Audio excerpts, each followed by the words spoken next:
back in Alame, Shell Plc and another.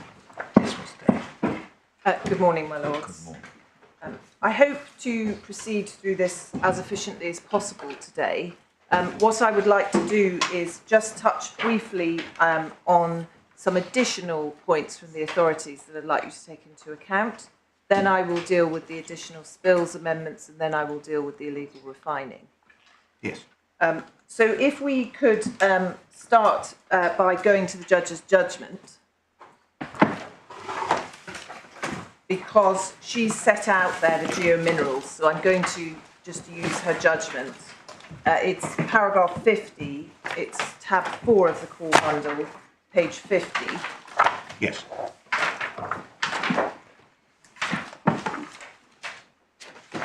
And she guided herself, and indeed there's no challenge to this, that she cited the right principles, but then the challenge comes to how she applied them. What I would ask you to look at in particular in the quote from Geominerals, which is in fact a quote from another case, Diamandis and Wills, is little 2. And I'd ask you to look at that because the court there was saying that where a claim is based on a breach of duty, whether arising in contract or tort, the question whether an amendment pleads a new cause of action requires comparison of the unamended and the amended pleading. Now, we heard a lot about that yesterday, but could I ask you then to read on to determine? So it's not just a comparison to see if there are any different facts.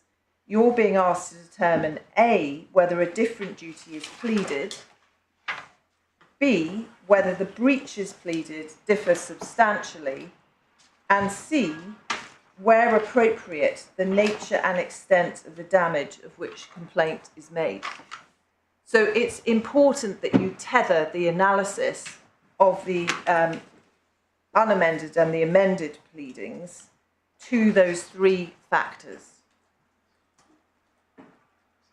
And then if you look at little 3, halfway down that paragraph, these words are said: the pleading of unnecessary allegations or the addition of further instances does not amount to a distinct cause of action. So very clear guidance there that if what's happening is that additional instances are being pleaded, that is not a new cause of action. And that then leads on to the statement we discussed yesterday, that the material facts have to be ascertained at the highest level of abstraction. But again, just to reiterate, not just looking for different facts, you're looking for the pleading, whether there's been a change in the duty, substantially different breaches, and or a change in the nature and extent of the damage. And then the second case that I take you to is just the co-op and burst case, where a similar theme was set out. That's in Authorities Bundle 2, tab 20.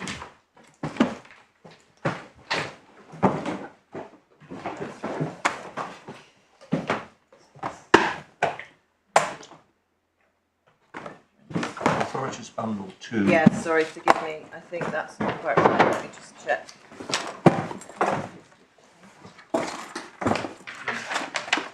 Page 951. It's 14, tab 14. Authorities Bundle 2, tab 14.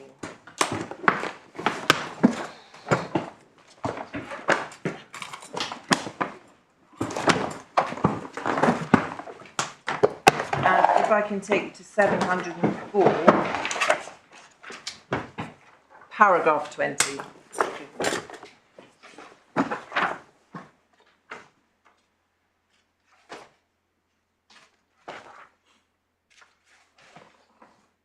And at paragraph 20, we see the reference again to the essential factual allegations upon which the original and proposed new and different claims are reliant must be compared. Thus, the pleading of unnecessary allegations or the addition of further instances or better particulars do not amount to a distinct cause of action. And there's a reference to a different Court of Appeal case, Paragon Finance. And then again, reference to another case, HMC in 21, paragraph 21 at the bottom, reference to the case of HMRC in Begum. Again, giving further particulars of existing allegations is not introducing a new cause of action.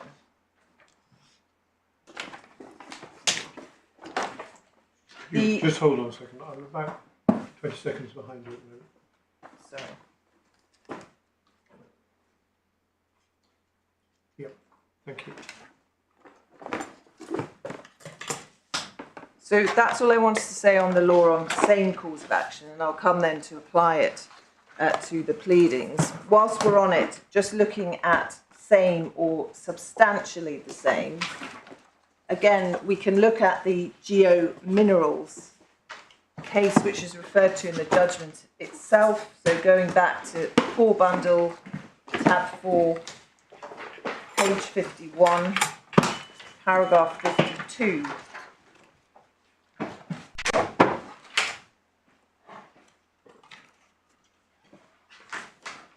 And little 3, the purpose of this requirement, so that's the requirement that the facts be the same or substantially the same, is to avoid placing the defendant in a position where he will be obliged, after the expiry of limitation, to investigate facts and obtain evidence, and then these words, of matters completely outside the ambit of and unrelated to the facts, which he could reasonably be assumed to have investigated for the purpose of defending the unamended claim.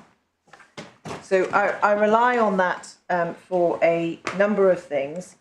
First of all, the test is looking for something that's outside of the ambit and unrelated to the facts, which he could reasonably assume to have investigated. So when we look at the defence, when we look at what the defendant has previously said, in my submission, all of that is relevant to what the defendant thought, what he reasonably thought, and what he has been investigating. And then if you look at 4, necessary to consider the extent to which the defendants would be required to embark upon an investigation of facts they would not previously have been concerned to investigate. So again, that is the rationale behind this, and therefore it's important to define it in that way. And then 5, in considering what the relevant facts are, in the original pleading, a material consideration are the factual matters raised in the defence, which was a point we went to yesterday. Just to... Does that mean that a diligent defendant who has in fact investigated matters more thoroughly than perhaps he needed to, is then going to be in a worse position to resist amendment than a slacker who's done nothing at all?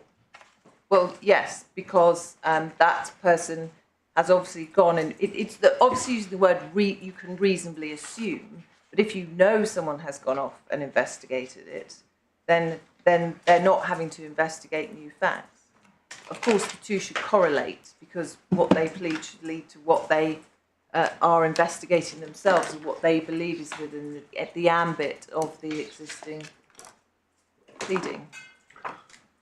So I would say it's evidence of what's reasonably believed. What's actually believed must fall within what was reasonably believed.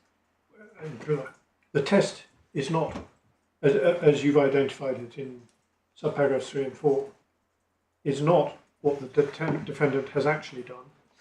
The test is the ambit of what you could reasonably assume to have investigated for the purpose of defending the unamended claim. Yes. So a defendant who is super diligent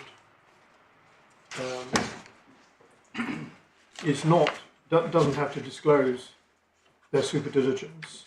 The test should be a more objective test about what is reasonably to be expected, isn't it? Yes. But this is why I say the two should correlate, because most defendants will go off and investigate what they plead, what they believe the scope of the claims to be about. So the two should tie together. Well, that's a bare minimum. That's a bare minimum. If you see a claim like this coming over the horizon, most competent defendants would not simply constrain themselves by reference to what you've pleaded. No, but what they've pleaded will matter, and what they've said in Well, witness statements for the that they purposes of think this, is which is encompassed. So yesterday, my Lord Males asked me, what's the relevance of this? What if they've all got it wrong? It is relevant in the sense that it shows what was believed by everybody at that time to be within the scope of the allegations, the pleadings, the issues to be determined at trial. So if we think about the GLO, for example, the GLO is the product of what everybody believes will be an issue at trial. So that must therefore be reasonably assumed that they believe that that's going to be an issue. Have I misunderstood? That stage 3, on your argument, if you're right, never arises. Correct. Because you say these are Correct. not new claims. Correct. Absolutely. This is only a fallback.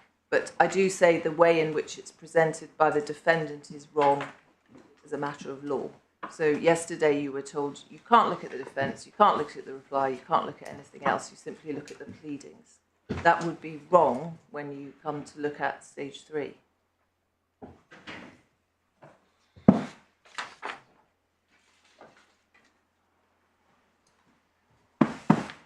And then just to finish this off, I took you yesterday to Mullally. I didn't take you to 2 passages on this topic that I should have done. It's in Authorities Bundle 4, tab 38.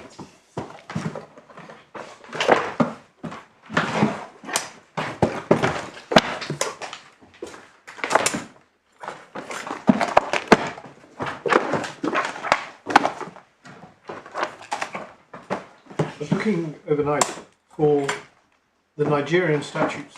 They're not in the authorities bundle, are they? Or have I just missed them? No, I don't think there are. Certainly they can be provided to the court. There are passages within the particular claim that I can point you to. They are.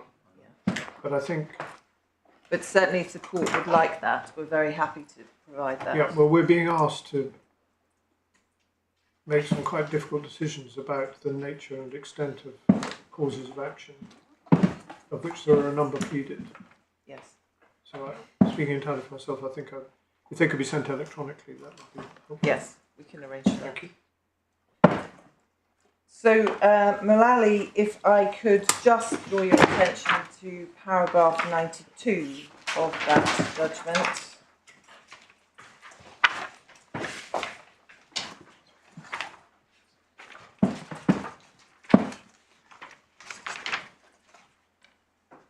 And if you look about 5 lines from the bottom, because what precedes that really is just a discussion about the particular facts of that case and whether the new allegations arose out of the same or similar facts. And then we see the court says this: Martlet must be entitled to put in issue what Mullally say in defence to their original claim. Otherwise, they would be deprived of a fair trial, as per Brooke, LJ and Good and Martin. Put another way, what Martlet are doing, by way of their amendment, was expressly envisaged by Sales, LJ and MasterCard, because Mullally has chosen to put particular facts in issue in defending themselves. There can be no unfairness in allowing Martlet to turn those matters back on the defendant. And then also paragraph 97 over the page. Furthermore, even if the amended claim does give rise to some additional investigation, that could not of itself be a bar to the conclusion that the new claim arose out of the same or substantially the same facts as were already in issue. And then he says that brings us back to Brickfield, Good and Martin. There must be a substantial, perhaps a very substantial overlap between the old claims and the new. There may well be elements of the new claim that are not caught by the old, and which therefore have to be the subject of further investigation. So again, it is not restricted to what is in the defence. And then at paragraph 98, if you look at the end, the last 4 lines, it says the point about the scale of any new investigation really goes to the exercise of the judge's discretion. And as I've said, that's not an issue on appeal. And again, there's been, in terms of discretion, there's been no challenge on this appeal to the discretion under 17.1.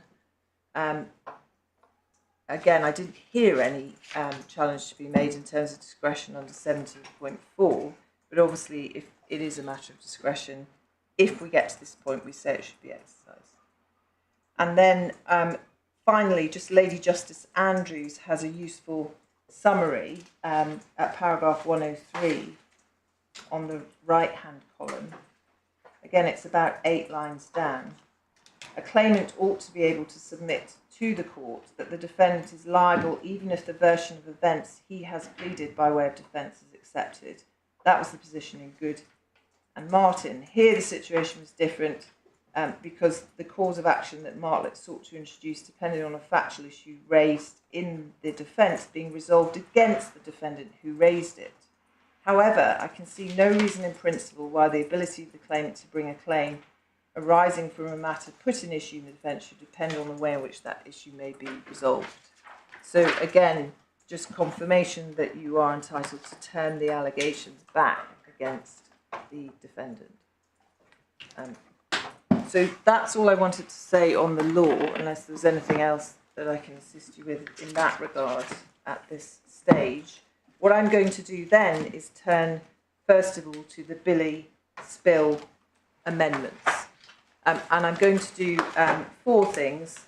First of all, I want to show you that the fundamental premise of this appeal, including the table that you were shown yesterday, is that the claim in the original particulars claim was not confined to 10 specific spills. Secondly, that was reinforced, not only by the GLO, but also there's a judgment of Mrs. Justice O'Farrell, which you haven't been shown yet, that expressly said that our pleaded claim was not limited to 10 spills. Third, I'm going to explain why this isn't the pleading of a new claim, and then fourthly, I'll touch on briefly why it's the same or substantially the same facts. So yesterday we started going through the particulars of claim. I'd just like to finish that exercise, if I may. We were in Core 2 at tab 29.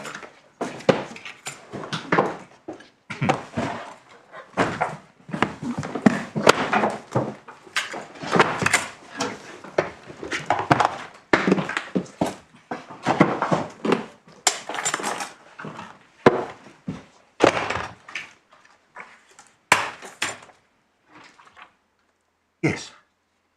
And we got to paragraph 31, I think. Page 494.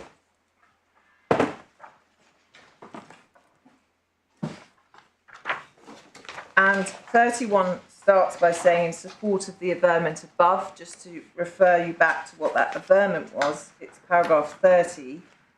The repeated oil spillages have resulted in ongoing contamination. So important to note that these are pleaded by reference to the allegation that there have been repeated oil spillages that have resulted in ongoing contamination. And we looked at that yesterday. 29 obviously says series of spills. And then 31, if we could just look through that briefly, A refers to detailed satellite imagery showing that in the relevant period, very large areas of mangroves in the creek were damaged by oil spilled from the Bille pipelines and infrastructure. So again, that is not restricted to the 10 spills. That's over the entire period. Well, the original pleading is very much more specific than that. It's 13,200 hectares. I don't know if that is a very large area, but it's much more focused. Yes, that's a fair point. We now believe the mangrove damage was bigger than that, was greater. But the point that I raise is still a good one, which is that it's not being linked to the 10 specific spills. It's being linked to damage that was taking place over the entire period, so 2011 to 2013, due to repeated oil spillages. Then we have the reference to the 10 spills set out in B to D.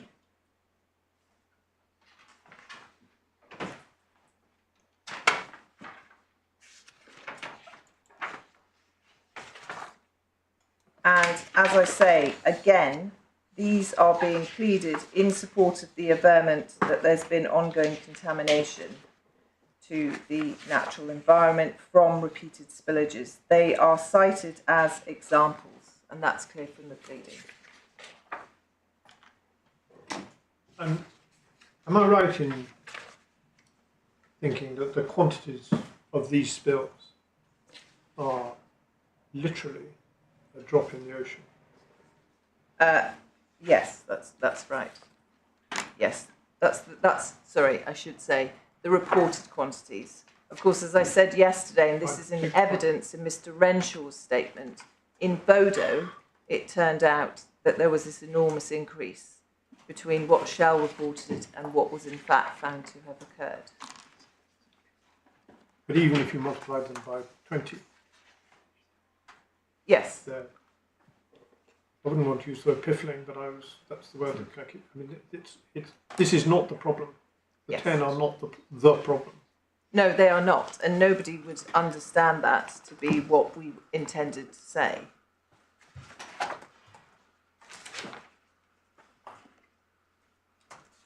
I think Mr. Willans told us that 10 specifically pleaded spills, if you added them together, they would fill one swimming pool. Yes, This it's actually the judge who Argued says that. shows yeah. that the claimant's case has been trivial from the start. But that is actually referred to in the judge's judgment as a reason why nobody would have understood this, and we'll see that nobody did understand it, as we are pleading these 10 spills, and this is all we rely on. It's pleaded much more widely than that. Ongoing contamination for the entire period, 2011 to 2013. It's never ever understood by anybody that this is a specific pleading, and that's not what the pleading says. Yes. The other point to make is, of these 10, none of them is from the NCTL. Do you remember yesterday I took you to the main pipeline, which we can see in some of the maps, which you may go to later. None of these are from that pipeline.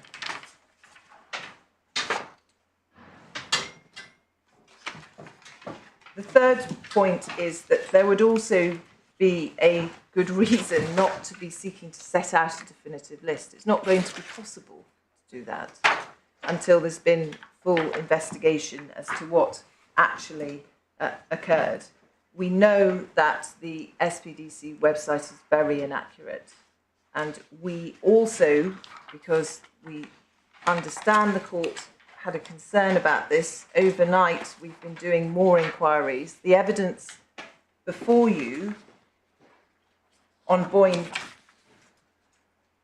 from Mr. Boyne before this, and this is, I just give you the references. This was in his previous witness statement before Boyne 14 was served last week. I would ask you to disregard that table and the inferences he seeks to draw from it, because what he had said in Supplementary Bundle 2, paragraph 112, Page page 531, no one can now say what information was on the SPD website, And then at paragraph 114, What paragraph was that? I'm sorry. that was paragraph 112. Paragraph 114, I am unable to comment on what information may have been on the NOSDRA website. So in fairness, Is that going back to my question yesterday about what was in the public domain? yes, Okay. it is. We've also made inquiries overnight of SDN, a British NGO that built the monitor website for NOSDRA, and from what we understand, that the website was upgraded in 2019. My Lords, I'm sorry to interrupt, but this sounds like new evidence being given. If it's How are we to resolve this, Mr. Welling? well, my Lord, there is evidence before you, and that I'm perfectly happy, of course, my learned friend, to take you to that. But to be giving new evidence of which we've had no notice on her feet by way of hearsay. In response to something served by Mr. Boyne, when? Mr. Boyne's table simply summarises what's set out in the earlier evidence. So it is. We have not served new evidence on what spills are published on the websites. We stand by the evidence in Mr. Boyne's earlier witness statements. Which, How are we to resolve this? well, my Lord, We're going to call Mr. Boyne in to be cross-examined? well, my Lord, my submission on that would be you should have the evidence which the judge had before her, and you draw the inferences from that evidence as you see fit.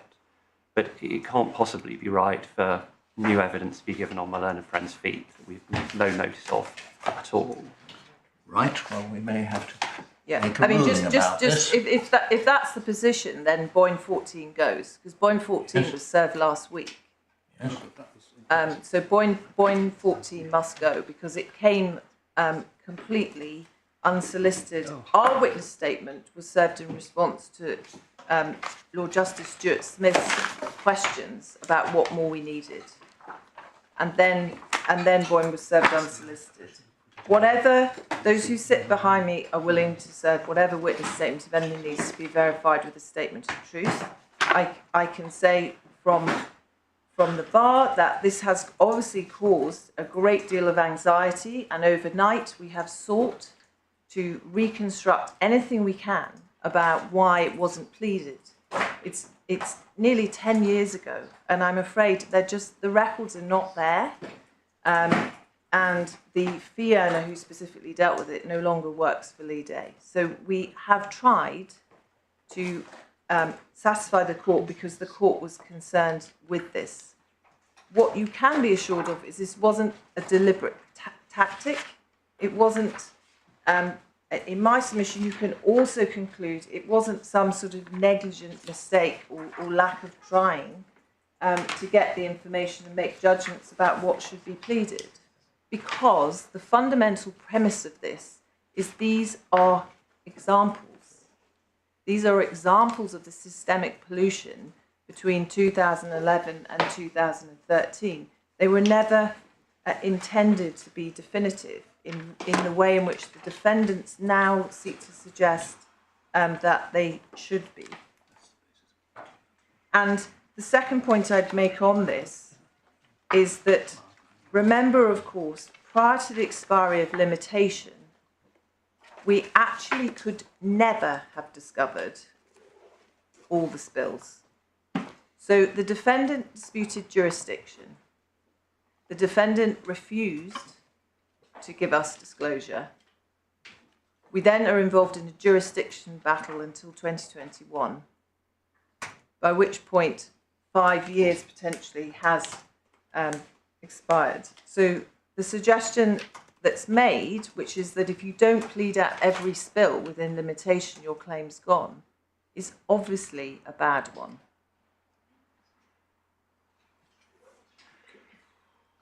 Now, the objection is to your telling us what your side have been able to find out about what was and wasn't published on Nostra. either the defendant's website or Nostra website in around 2012. Mr. Boyne's 14th statement was served last week. Was the point made in it about how many spills were publicly documented in or around 2012, 2013? Was that previously heralded in either pleadings or skeleton arguments from the defendant's side? Not for this appeal. I mean, there were two things that came with Mr. Boyne's witness statement, which we take issue with. One is the map that you've seen. Now, that's the map of the 10 spills. Yes. Which was introduced. It wasn't part of the skeleton argument. It was introduced by the back door in Boyne. And it has been used extensively to try and persuade you why this is a vastly enlarged case. We say we can deal with that quite briefly because on any view, as you'll come on to see, the pleaded claim has been held by a judge in 2022 to include the unpublished spills. There is no basis for saying that our claim is restricted to 10 spills. So the unpublished spills, even on the basis of the debate we're having, are additional 50 plus spills, because only 31 spills on the defendant's case were on the website in 2012. But we also have had no opportunity to respond to that, and it's not in my submission of assistance to the court, but if the court felt it was assistance, then obviously we would have to deal with it. Because it's not accurate, it's not actually representing what's currently in the pleadings. The second thing that came in with Mr. Boyne is an expansion and a table. It's quite a lot of additional evidence that was put in relation to what we should have known when we pleaded this out, 2014, 2015.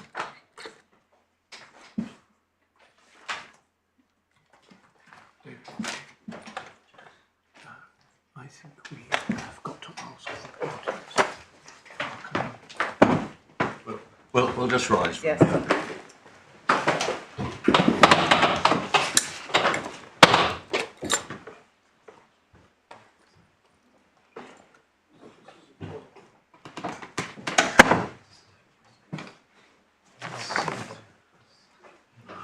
I'm kicking myself, James. I should have taken them to this.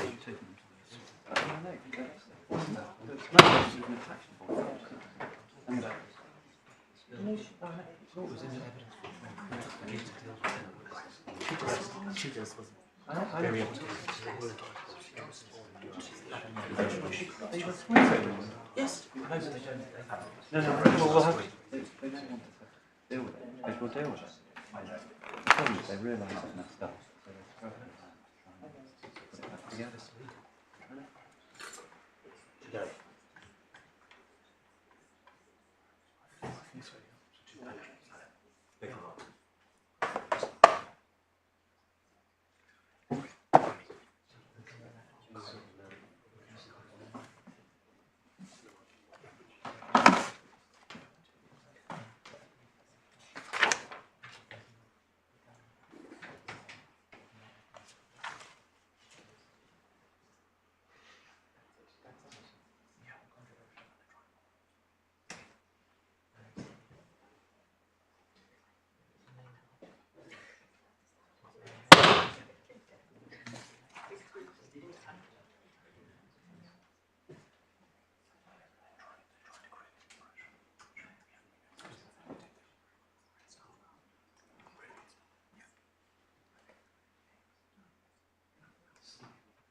I haven't even heard yet what it is they said.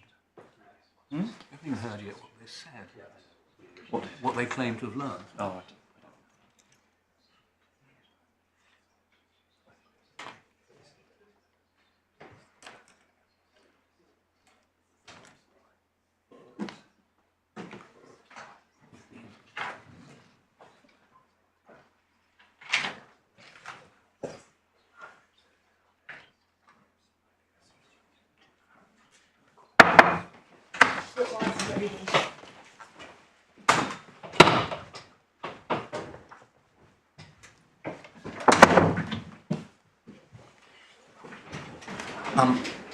Miss Day, we will require, please, from both sides by the time we sit tomorrow morning, a table of what the defendants say was in the public domain as to number of spills and so forth, and when.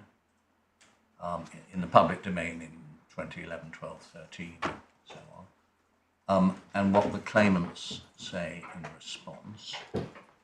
Anything you're telling us now, for the moment, we'll let you tell us, but it will have to be verified by a witness statement, and then we can decide at the end of the day, first of all, whether any of this makes any difference, and Yes. secondly, if so, whether we should admit and consider Yes. what you're now telling us. Yes, thank you, and that's understood, and we will do that. I don't want to take up any more time with it. It's just there is a concern that this is being used to seek to prejudice the court, the view the court is taking of our case. And as I say, it's important to reiterate that anything that was publicly available would never be accurate in terms of all of the spills that had occurred. And secondly, we actually could never, ever have identified at that point what all the spills were. Or ever.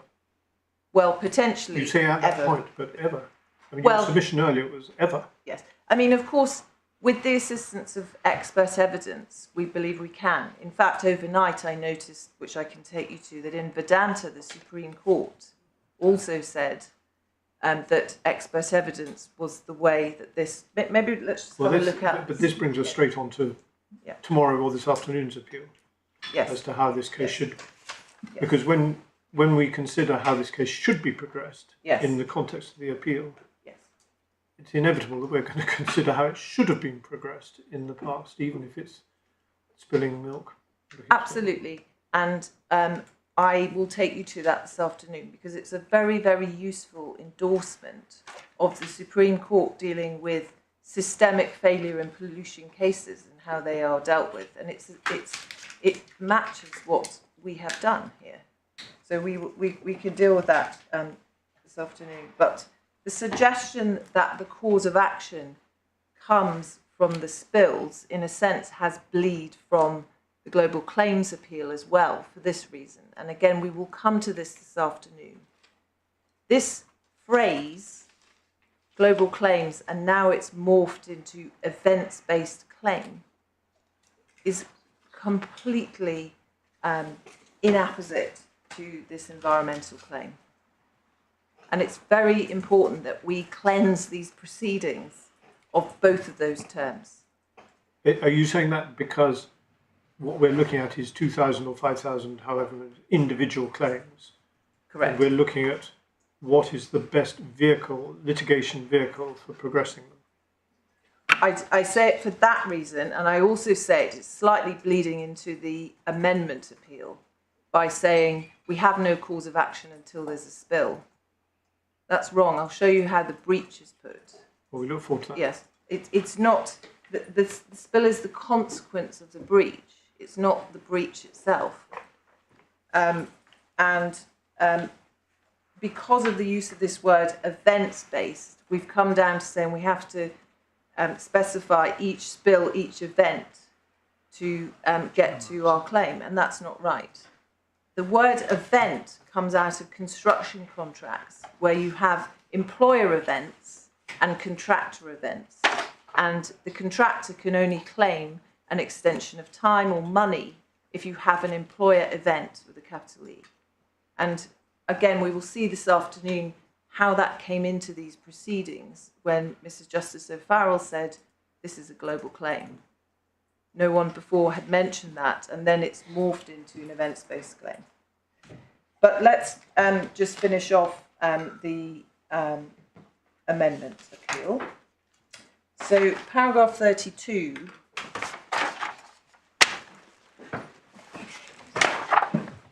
this is the averment that the methodology for identifying, assessing and measuring the volume and frequency of spills is unreliable. And it comes straight after the information that was set out in 31. So those are referred to, but then immediately in the paragraph that follows, what's said is that information is unreliable though, and there will have been more spills. And we can see that in little a, members of the community have reported spills that haven't been documented. B, Amnesty International set out that there'd been that with regard to Shell, reviewing all available data, this report has built up a picture of a company whose claims about its environmental impact in the Niger Delta are frequently untrue. Shell has claimed that the oil spill investigations are sound when they are not, that sites are cleaned up when they are not, and the company is transparent when in reality it maintains a very tight control over every piece of information, deciding what to disclose and what to withhold. Then we obviously have NOSDRA, and then we have the reference to the JIVs being inaccurate. And then at 33, there's a reservation of the position. And then at 34, importantly, it says this, due to the regularity of spillage and discharge over a prolonged period of time, and due to the lack of effective monitoring and reporting, the claimants are presently unable to specify the exact number, dates or volumes of the 2011-2013 spills. And that, as you'll recall, is a defined term, defined at paragraph 29. That was a true statement. But what it makes very, very clear is that this is not a claim that's confined to the 10 spills listed in 31B to D. You say the paragraph should be read as if it concluded with the words on which they rely, or something like that. Yes, correct.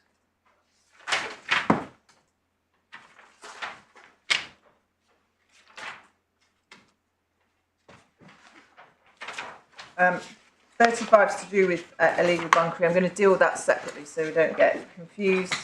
Then if you turn over the page, 39 onwards, these are the provisions of Nigerian law, which we will give you full copies of. But you'll see, for example, at 40B, 40 quotes 11.5. 11.5B is that the obligation to pay compensation to any person suffering damage by reason of any neglect on the part of the holder or his agents, servants or workmen to protect, maintain or repair any work, structure or thing executed under the licence for any such damage, not otherwise made good. So again, very, very wide responsibilities that come with the privilege of having a licence, and these licences are granted exclusively for certain areas. One of the claims you make is under paragraph C. I take your point on B, but under paragraph C, each breakage or leakage must be a separate cause of action, mustn't it?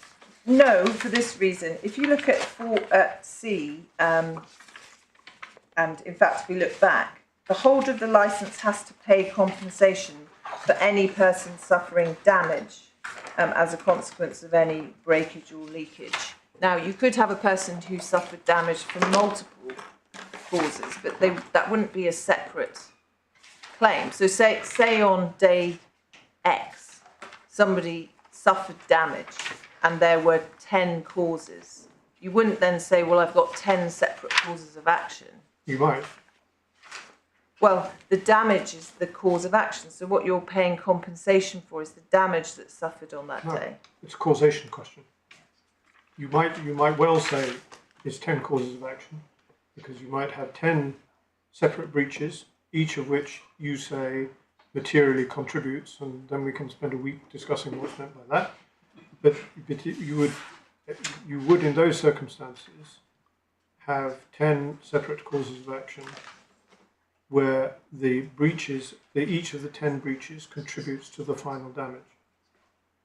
And you may say that the damage is indivisible, or you may say it's incremental, but we don't get anywhere near that at this stage of the action. Okay. Or you may have a situation where the individual claimant's life is completely blighted by the spillage on day one, and actually the later ones don't make very much difference. I mean, it's the factual permutations are enormous. But the thing that's important is obviously the damage. So it's the damage that gives rise to the right to compensation. So we've pleaded the damage. So one thing I will show you that in this amended pleading, the damage hasn't changed. The damage that we've suffered hasn't changed. You don't have a right to compensation unless you have damage, and in that sense, damage forms part of the gist of the action. But there are other things that you have to demonstrate in order to have a cause of action under Section 11.5 of the OPA. Isn't there a possible distinction between 11.5b and 11.5c? 11.5b looks a bit like a common law negligence claim that you have to show neglect, and then I suppose you would say, as you do in the common law claim, that you allege continuing neglect. But under C, you don't have to show neglect. It's sort of strict liability. And under C, maybe, each breakage or leakage on which you rely is a separate statutory cause of action, question mark. Yes, and because for the purposes of the amendment appeal, which is what we're looking at, it won't matter, because if for one cause of action we have to investigate these facts, of course the same or substantially the same facts would bring it in under the other. So in other words, you can't say these amendments allowed for some and not others, because then they're already going to be investigated and to be an issue. You don't need to investigate neglect at all under C. Sorry, I didn't hear that. You don't need to investigate neglect at all under C. No, It's but strict liability, yes. unless malicious act of third person, yes. or own default.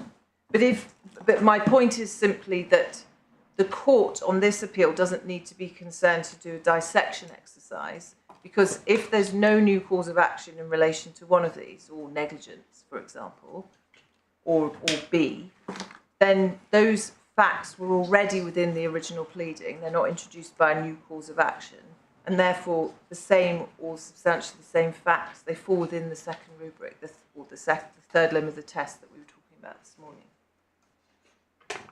That makes sense. So it doesn't, you wouldn't have to go through and work out which ones are in and which ones are out, because as long as some are in, they're going to be part of the trial. Yes.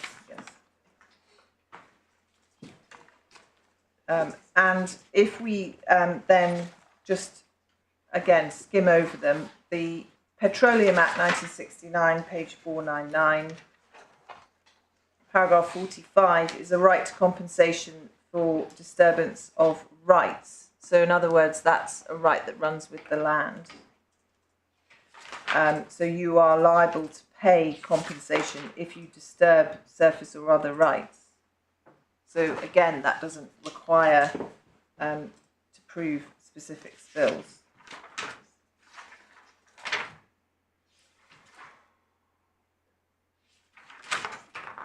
Then we have the fishing rights. So again, if you interfere with the right to fish, you have to pay compensation. And then Regulation 25, it's to do with waterways, not to pollute the waterways. Where any such pollution occurs or has occurred, take prompt steps to control and, if possible, end it. Regulation 37. Again, licensee or lessee shall maintain all apparatus and appliances in use in good repair, etc. And take all steps, all necessary steps practicable to control flow, prevent escape, avoid waste of petroleum. And then D and E also. 49, good oil field practice. As part of that, obviously, you're supposed to have comprehensive risk analysis, emergency plans, etc. I don't think we need to go through all of those. Then we have the environmental guidelines for spills. What I then want to do is go forward to page 507, which is the allegations of breach. Yes. Against the first defendant. Yes. Thank you. Now, for the spills amendments, there are literally no proposed amendments to these allegations. So we are not changing our allegations of breach. Right.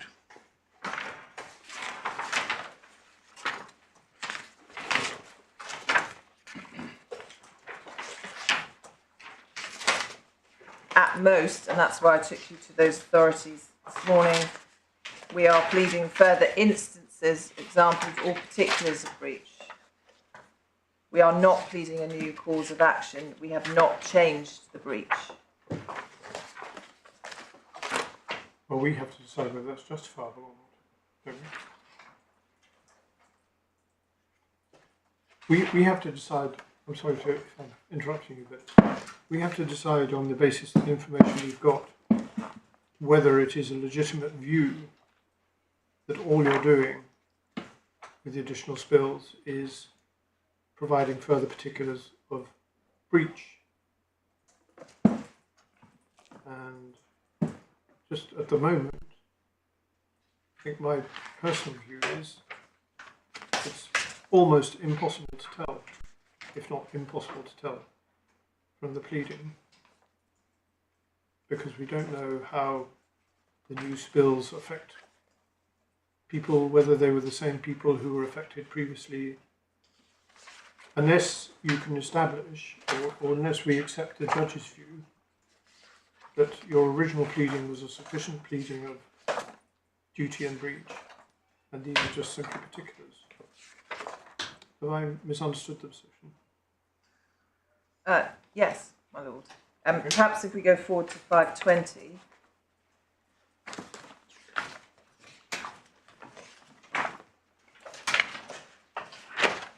Yeah.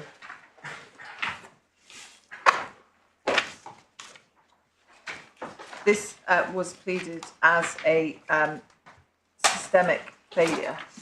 So the first defendant breached its duty of care and acted negligently as set out below. And you will see that there are two particular things pleaded in A. First of all, failure to ensure the pipelines and infrastructure were designed and constructed in a way that provided adequate protection against third-party interference, and B, that infrastructure contained adequate spill detection and control systems to ensure that spills were caused by TPI and all technical failures could be swiftly detected and effectively contained.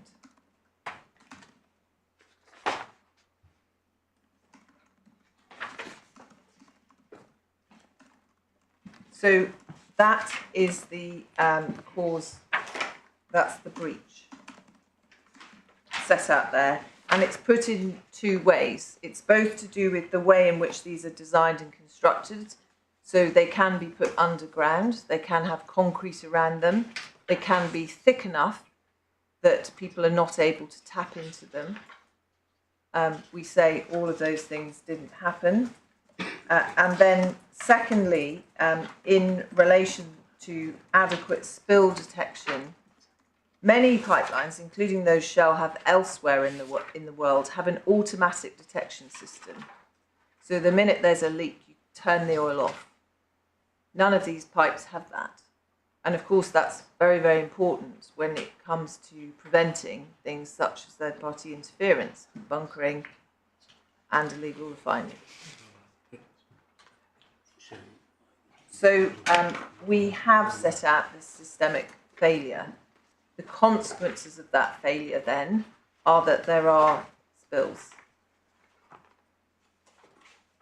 And the consequences of that failure and the reasonably foreseeable consequences include not just spills because there's a technical failure, but it's reasonably foreseeable that third parties will come along and damage those and cause pollution.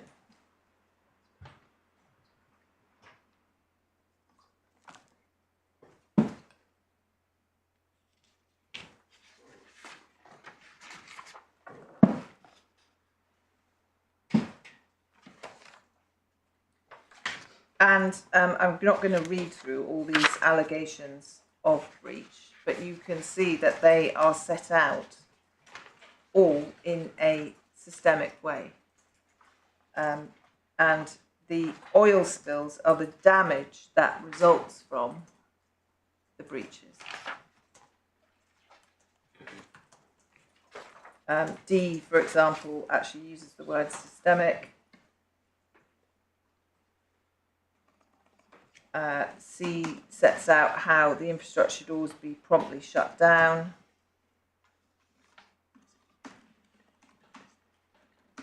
And G, failed to ensure damage caused by oil spilled was swiftly and effectively remediated, however the spill occurred.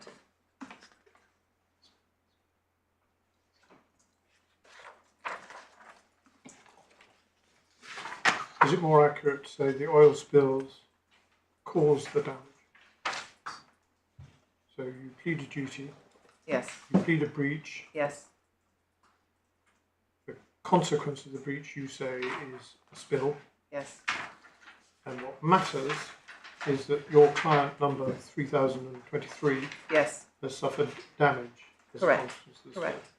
Correct. And the important point, which I'll come on to show you, is we've not changed the damage that any of these claimants have suffered as a result of these amendments. It's very important. No, but the reason why you can't is because whether you reverse engineer it or whether you take it starting with duty, you're not in a position to demonstrate at the moment that a particular spill caused damage to a particular claimant. No, but we will be in due course able to Well, show you hope that. so. Everyone's agreed. I mean, the evidence before the court, including by the defendant, is that everyone's agreed that will be able to be done by expert evidence. Well, I wish I shared your confidence. Well, can I just show you briefly what the Supreme Court Is it the said? passage we were shown yesterday where Mr. Boyne says if we get that far we can agree? Sorry, not in the evidence. I just want to show you, if you could keep the pleadings open, can I just trouble you to look at volume 4 of the authorities bundle?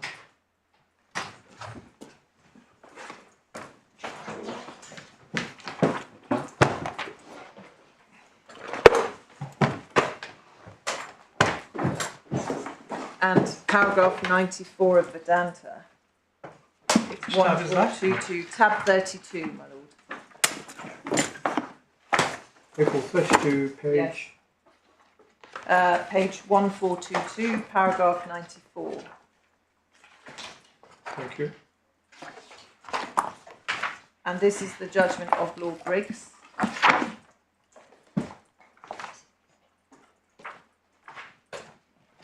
And he is there talking about, if you look at line 4, the judge plainly regarded this litigation as both complex and weighty. As an experienced judge of the TCC, his assessment deserves respect. It's also, in my view, the view of Lord Briggs, objectively justified.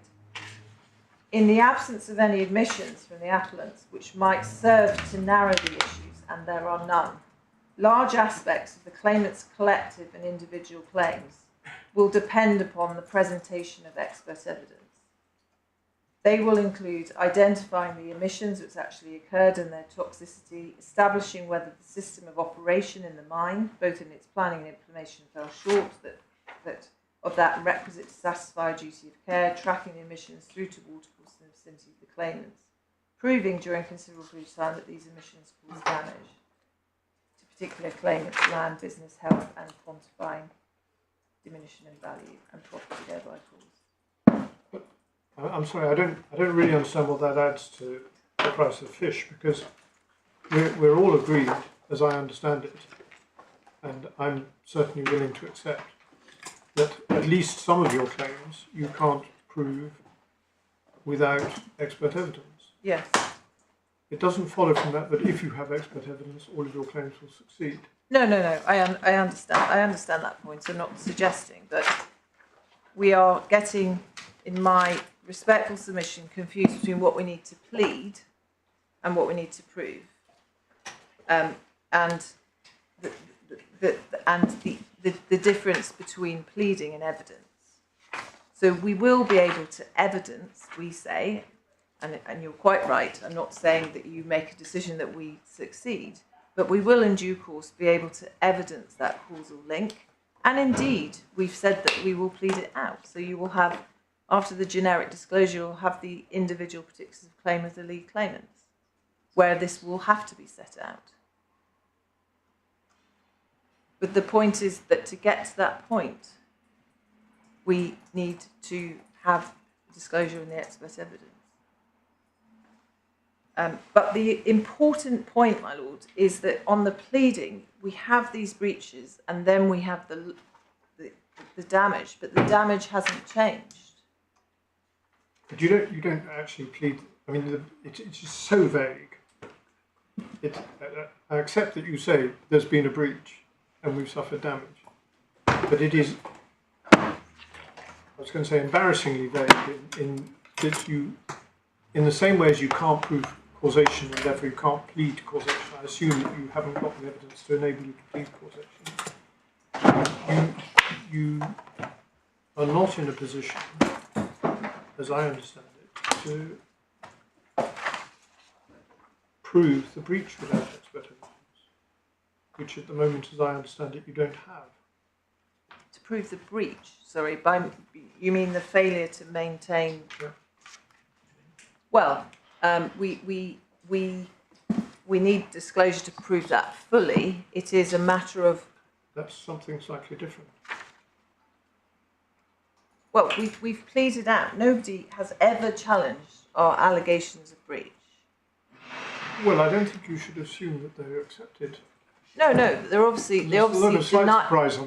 deny the allegations of breach as a matter of fact, but our pleading has never been challenged on that. I don't know somebody.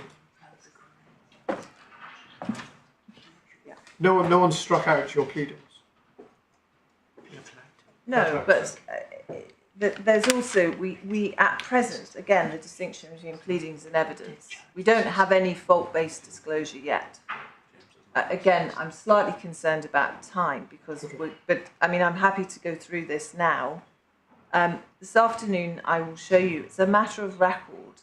The UN have investigated this and have found that there is a basis for saying what we're saying, which is that Shell don't adequately maintain these pipelines. They don't have an adequate system of I'm sure the detection. defendants will say this is all inadmissible hearsay, unless you're in a position to call the author of the UN report at trial, and even then, that might be inadmissible, and so on. Yes.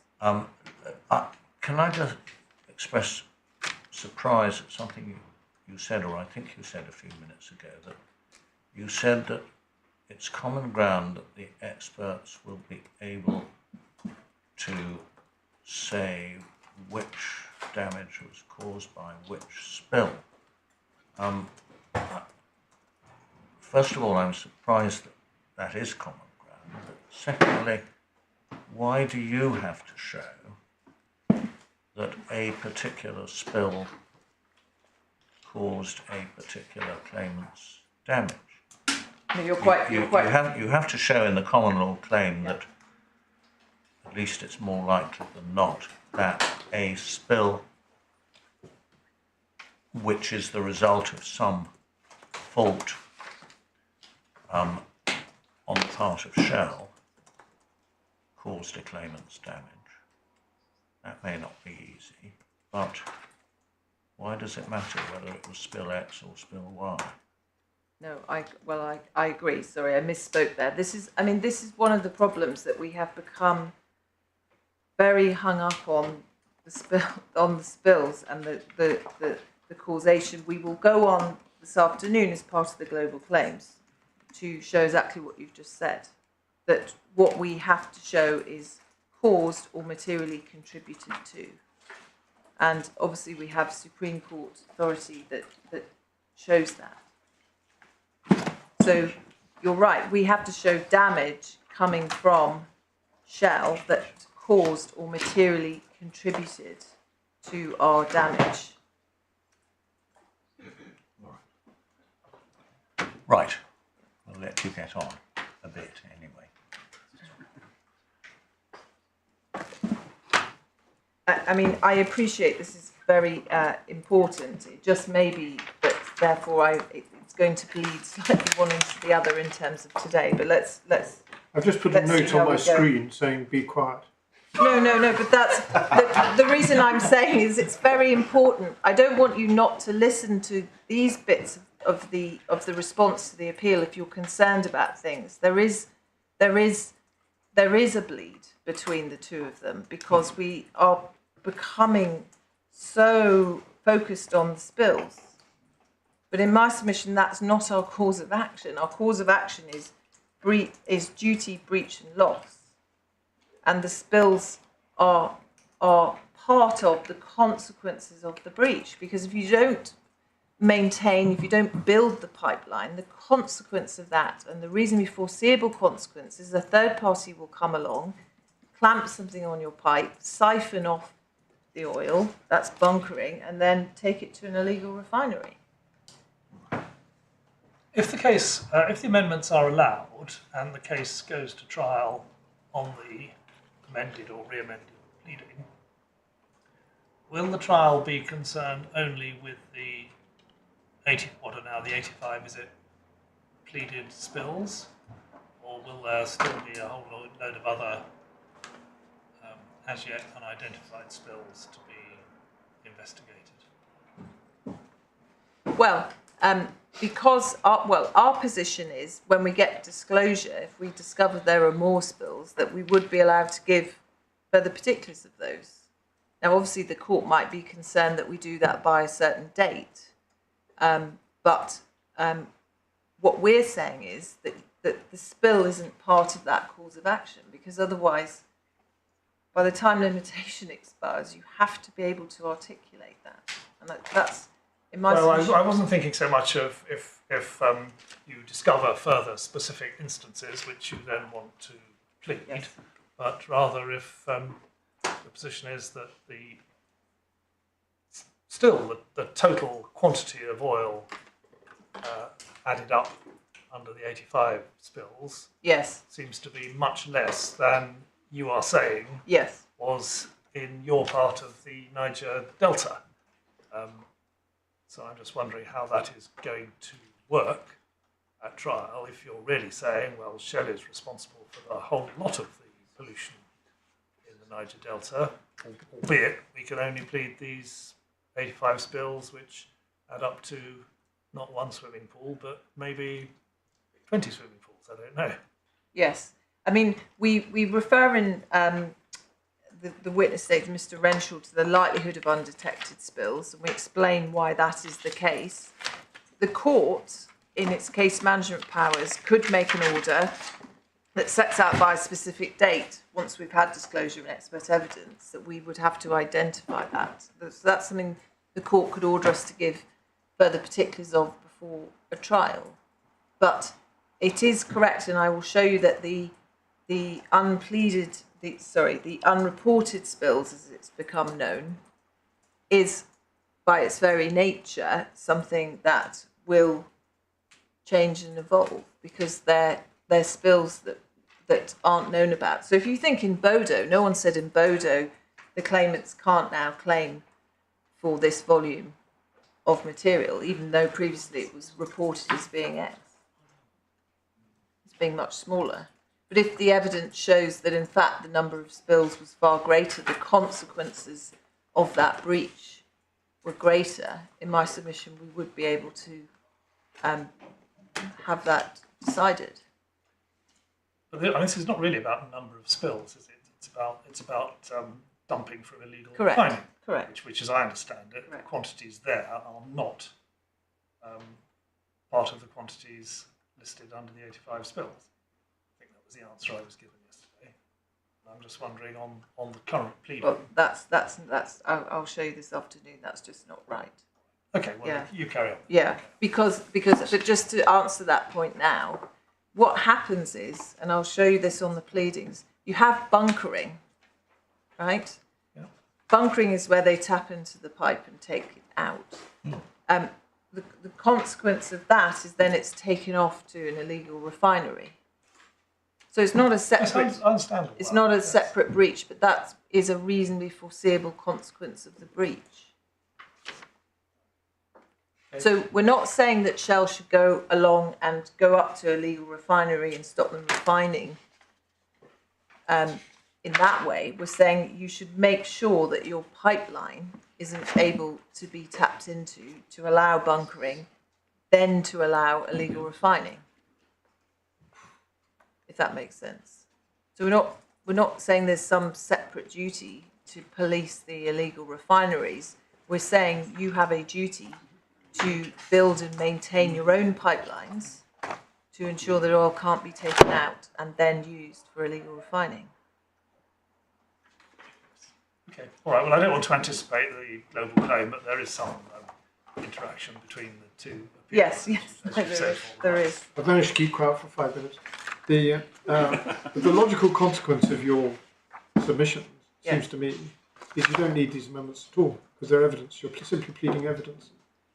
Your case is, on your case, there's been a failure to maintain, that has caused spills which have caused damage to my client. And all you need then is your client comes along, proves his damage, the expert comes along and says, well, I can show where that oil came from, either by fingerprinting or however else it's done. Why are we bothered about all this?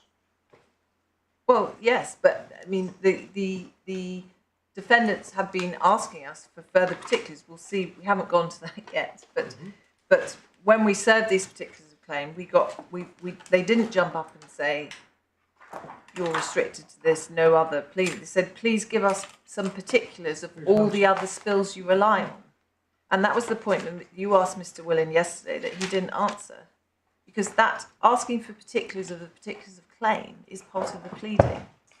So the defendants themselves saw this as something they should ask for particulars of. We gave those particulars. We pleaded the reply, set out all of this. It was all proceeding along, and you're right. We did then seek to amend to clarify. We didn't anticipate that we would end up in this situation, but we were trying to be helpful and give more particulars. Obviously, given that we are in this situation, those amendments in my submission should be allowed for the sake of clarity. But you're right in one sense. We were trying to be helpful, and we can see that when we go through the chronology. We've been hearing your submissions on the additional spills issue. Yes. Let's leave the global claims issue and case management and so on. That's the second appeal. Are you in a position to move from additional spills to illegal third-party refining? I'm not, because I do need to just take you through what then follows. Right. So,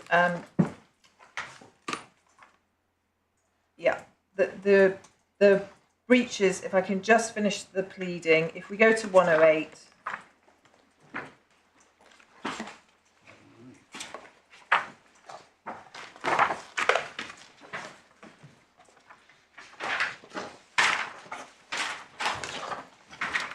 that's where the pleading suffered loss and damages as a consequence of the 2011 to 2013 spills. So again, linked back. And then paragraph 110, the claimants reserve the right to provide further particulars of loss and damage upon completion of their expert analysis. And we'll leave global claims for a minute and come back to that this afternoon. But again, none of that is being altered. So as a result of the additional spills, we've not changed the damage, and you will be aware that this thing's obviously moved on from these pleadings in terms of the individual SOIs, which we will go to this afternoon. So can we then just look what followed? The defence that followed said this. It's in core bundle tab 34, page 715.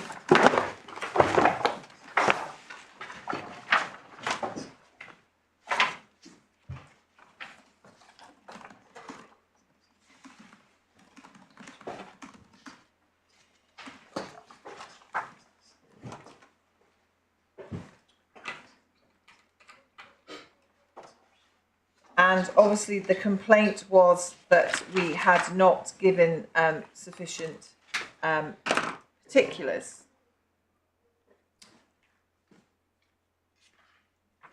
Then if we look at the RFI, that is in tab 36. So this was served at the same time as the defence. If we look at paragraph 29, sorry, request 29. Oh, sorry, yes. It's request 1859 of paragraph 29. There's a request there to identify each individual spill. 3, clarify what other spills were not publicly recorded.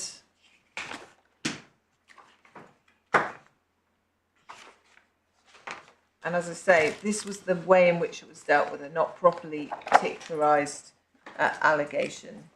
Then what happened next was the reply. Request 4 seems to be typical of the kind of question to which an answer can't possibly be expected. Okay.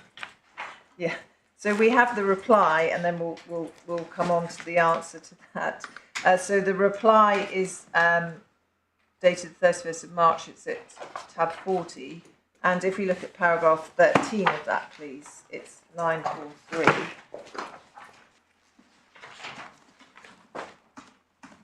Sorry, paragraph 13.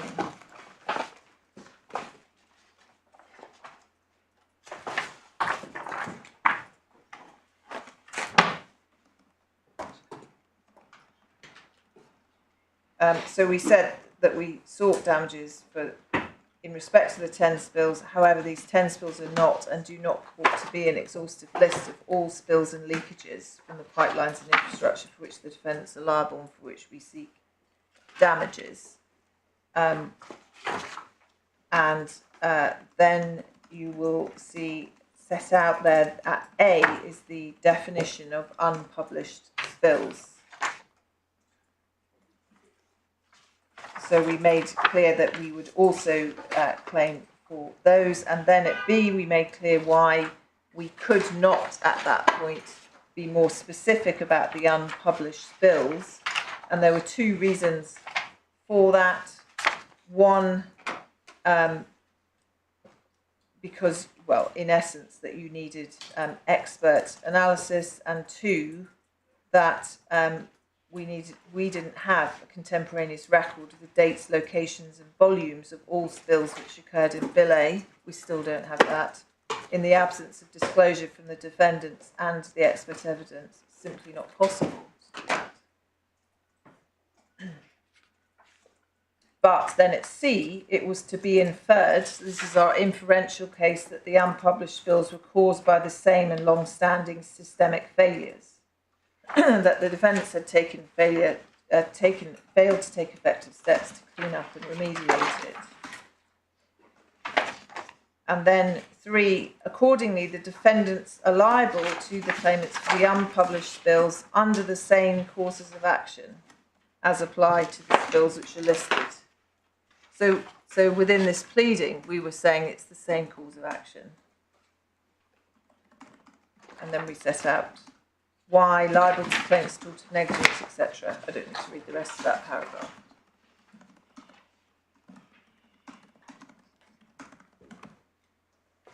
No response to this until we seek to amend to say, no, don't be silly, you need to plead them all out, you can't rely on it.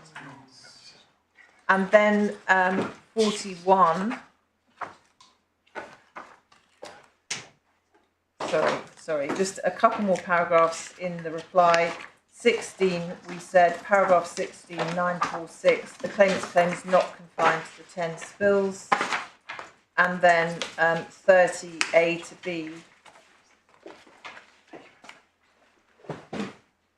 page 957, there's actually a denial that our claim related to 10 spills.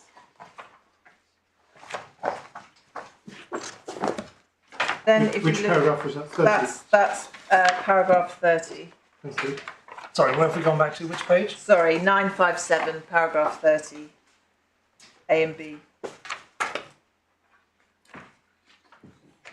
Then the RFI response, which was served at the same time, that you'll find in Core 2, tab 38.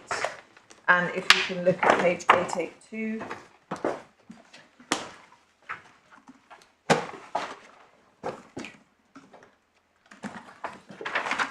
883,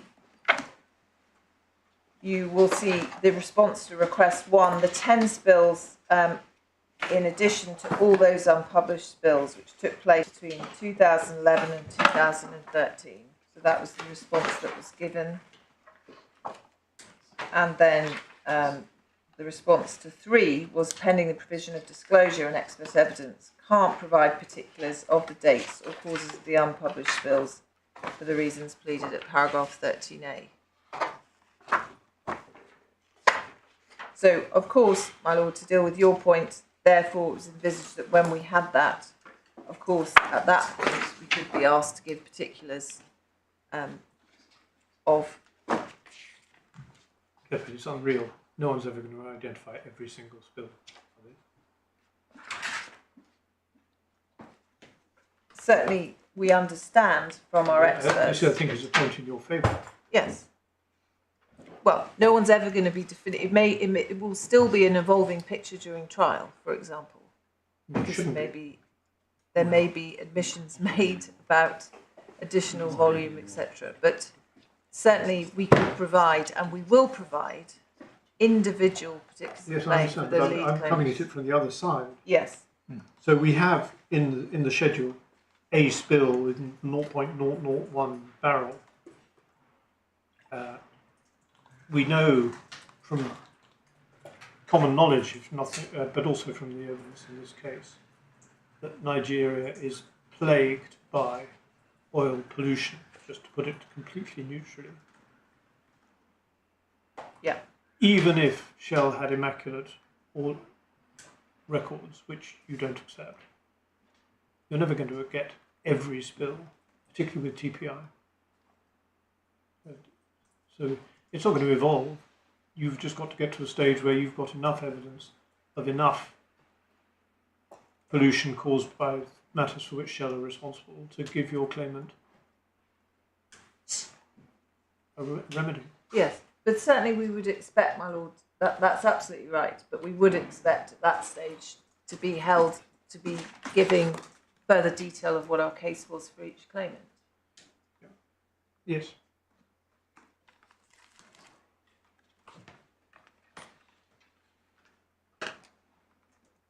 All right. And you will see that all of these responses really, there's a number of them, but you will see in relation to, I don't know, for example, if we look at the response to request 25, which is on page 894,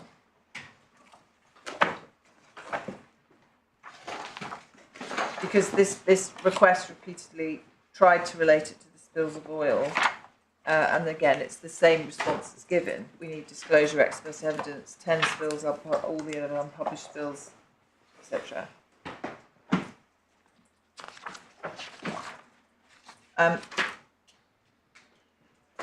Then can we move next to December 2021, when the first CMC took place? Can you look please in the supplemental bundle, volume 1, tab 2, page 15.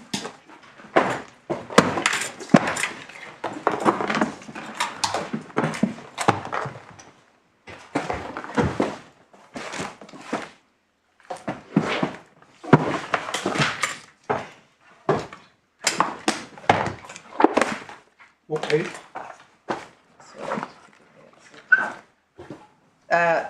Page 15.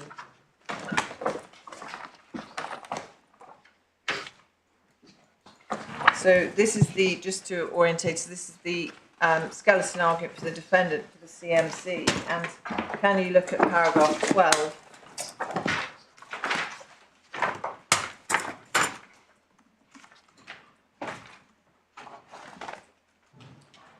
So claimants have rightly pleaded specific spills. They've failed to particularise their claims in relation to the oil spills they refer to. Instead, the claimants appear to suggest the claimant's responsible for all oil pollution in the relevant areas. And so the complaint there is of failure to particularise. And then 13, they say that we've obviously, again, I'll avoid the language used, but the claimants have suggested there may have been identified in unreported spills for which they suffered damage for which they have no record. That's too vague. And then if we look at paragraph 16, the defendant's position is clear. The defendants must properly particularise their case, including by providing proper particulars of each spill in respect to which they suffered pollution damage, in respect of which they say SPDC is liable to compensate them. Again, it's being dealt with by way of particulars. It's not being said it must be restricted to 10, and therefore, because at this point, remember that the allegations would on their face be prima facie statute barred.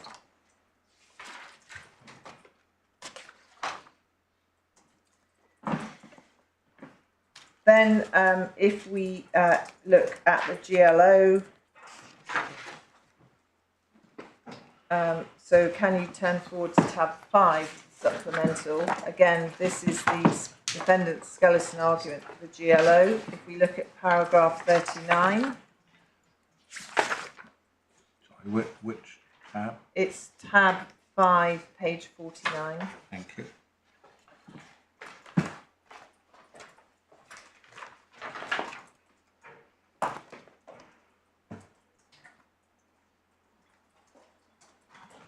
And here we switched tack a bit by the defendants. Here they say, as for issue 1 of Schedule 2, it should not include questions regarding the so-called unpublished spills. As the judgment makes clear, so by this point we've had the judgment that goes into global claims, the claimant must plead the facts necessary for the purpose of formulating a complete cause of action.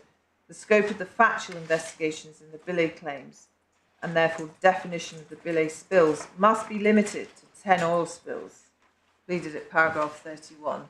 So by this point, once we've gone into global claims, there was now a request that actually our claim should be limited. We obviously resisted that.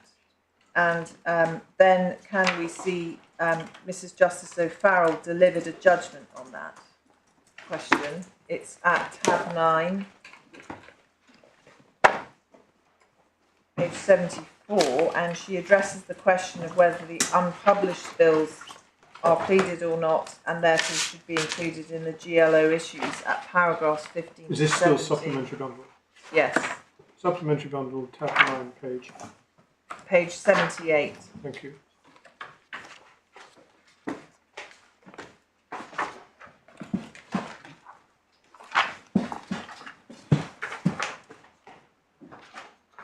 This appeal is an attempt to re-argue this point that was decided against the defendants. So she says here, turning to disputed matters, this is the formulation of issue 1. What caused the oil spills at 31 and any unpublished spills? 16, the dispute is whether the unpublished spills would be made part of the pleaded case and therefore they should be included, or whether, as the defendants contend, the unpublished spills is not a pleading with any specificity, therefore does not properly fall to be included in the schedule of common issues. Then she expresses some concern in 17 about the reference to unpublished spills, and then she talks about the proof of that put to Mr. Hermer. The claimants will have to decide how, if at all, such an allegation is to be proved. The current pleaded case is one that's based on an inference from evidence, etc., indicating that the defendant's records are not complete. It may well be that at some point the court will have to consider whether that allegation remains as an issue in the case, but for the time being, for the time that exercise is after the schedules of information have been provided. For current purposes, I am satisfied that it is part of the claimant's, it is a pleaded part of the claimant's case, and therefore it should be included as part of issue 1. And that is the ruling by Mrs. Justice Farrell that the unpublished spills are part of, a pleaded part of, the claimant's case. And it is, with respect, extraordinary that you weren't taken to this yesterday and that this wasn't explained to you, because that in terms is a ruling that the unpublished spills are pleaded.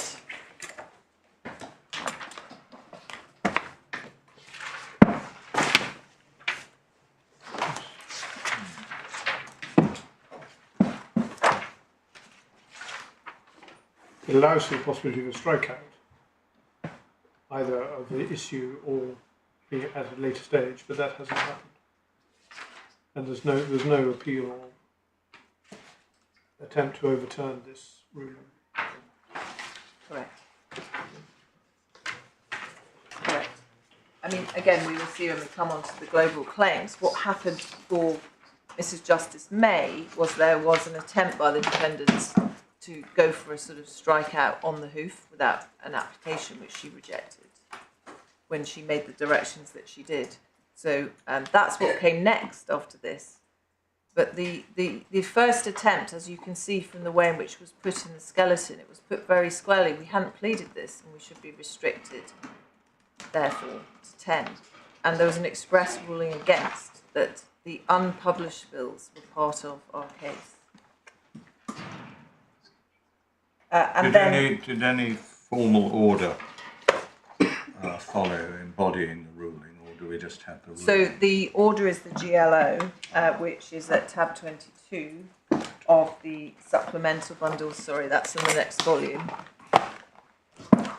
But I think my Lord Justice Mayles yesterday said, well, we can't take from the GLO, it doesn't necessarily, it's not a decision on what's pleaded. But on this specific issue, there was actually a ruling in order for it to be in the GLO order at all.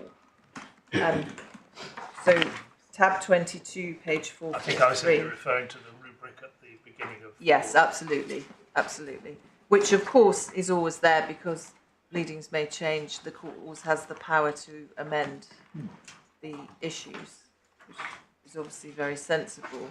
But in relation to this issue, there was actually a specific ruling before it was put in this order.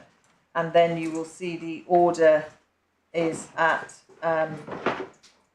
463, page 463. And it is issue 1.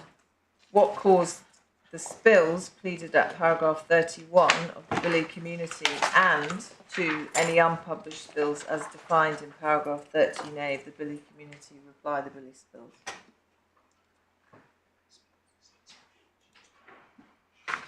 Yes, and then when you look at all the other issues, you will see that defined term, the Bille spills, is then used to define everything that follows.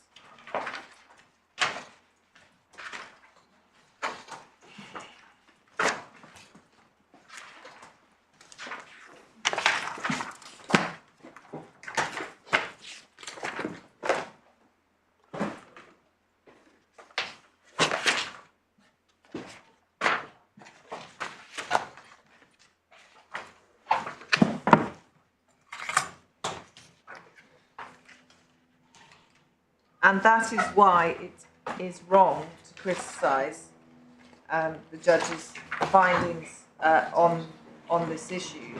If we could just go to the judgment and see what she found.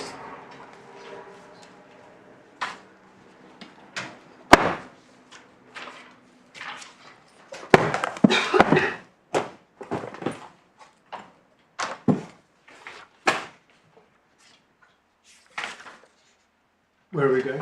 So sorry, it's Core Bundle 1, Tab 4, page 70. 70. 70, yes.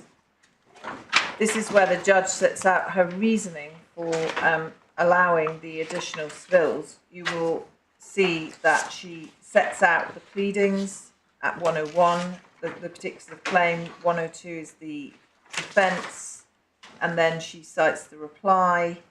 And then you will see at 103, there's reference to the discussion before Mrs. Justice O'Farrell, and then the schedule to the GLO that I've just taken you to. And then she goes on to say at 104, analysing the pleadings and taking account of the GLO issue on this point, I conclude that the further spills identified and included by the proposed amendment to Annex 3 fall within the scope of the claim as already pleaded. So it's completely unfair to criticise the judge. That's a correct finding and should be upheld by this court. And then at 106, she carries on to say it follows identification of further spills as properly seen as further particularisation of the case already pleaded. And then you've been taken to the rest of that. So in my submission, you should dismiss the appeal in relation to the additional spills.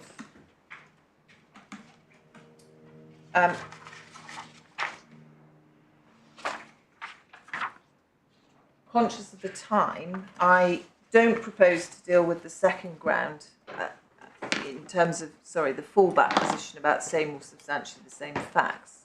I just make this point. And we'll go during the course of the global claims appeal to the maps in detail. But the map from Boyne 14 that was put in on Tuesday cannot be relied on because it only depicts the 10 spills. So you don't have the unpublished spills on that map.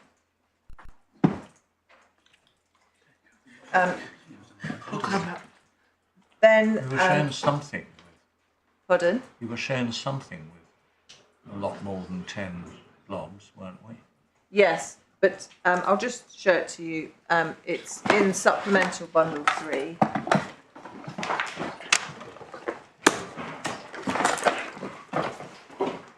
This is what you were shown.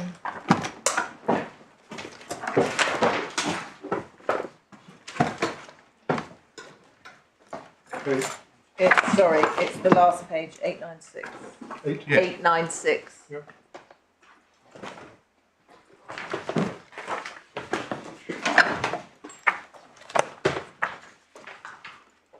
Is your point then that it's accurate for what it shows, i.e. the 10 spills and where they were, but it doesn't show the unpublished spills? Is that the point you're making?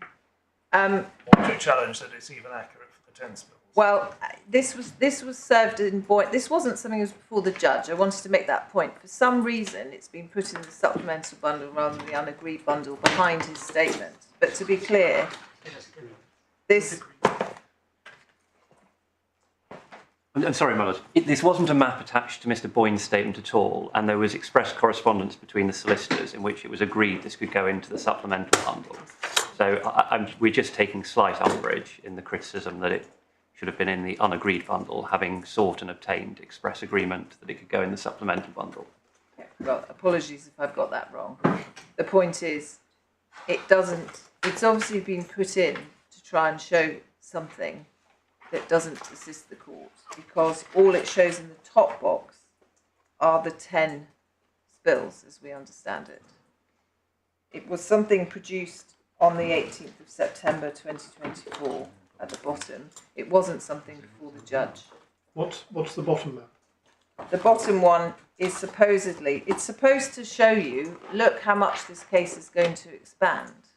And we say that's just not right. But am I right in, I thought I'd understood as long ago as yesterday, the top map is the 10 originally pleaded, and the bottom, which looks as though it includes the 10, is the 85.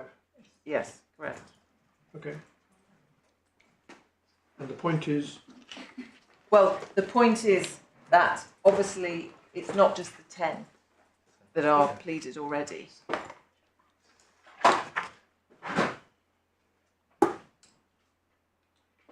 Okay.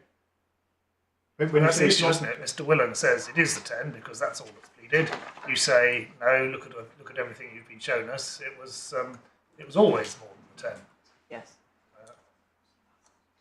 It's as simple as that, really. It is as simple as that. It's simply that some time was spent yesterday on it saying, well, look how much this case expands. I've 2 points on that. One, be careful about that because it presupposes that it's only 10, not including all the unpublished bills. Yes, well, we've got that point. Yeah. And the second point is that in terms of the damage, that the damage map that you saw, so the one that's at the back, that's in the unagreed bundle,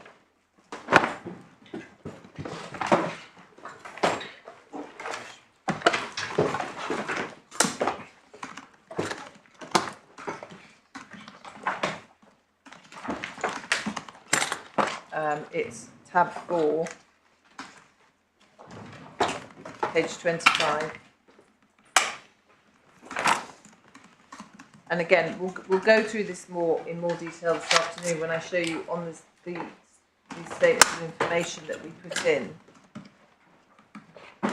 The claimants are predominantly all still within that Bille box. So where the damage is suffered remains the same, and also what remains the same are these maps backed up with GPS coordinates of where they fish. Yeah. All right. But we'll come back to that. Are we now in a position We are. to move We are. on We are. to Absolutely. illegal refinement?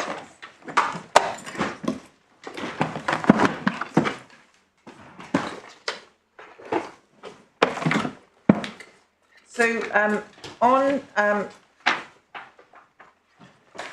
illegal refinery, we have 2 points to make, really. First of all, again, it is not it's not a new claim, and secondly, even if it was, it arises out of the same or substantially the same facts.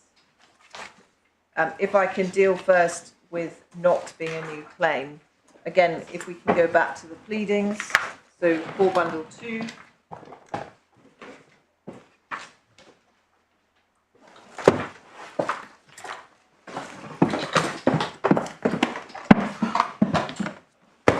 Tab 29. And if you can look at paragraph 35, page 496.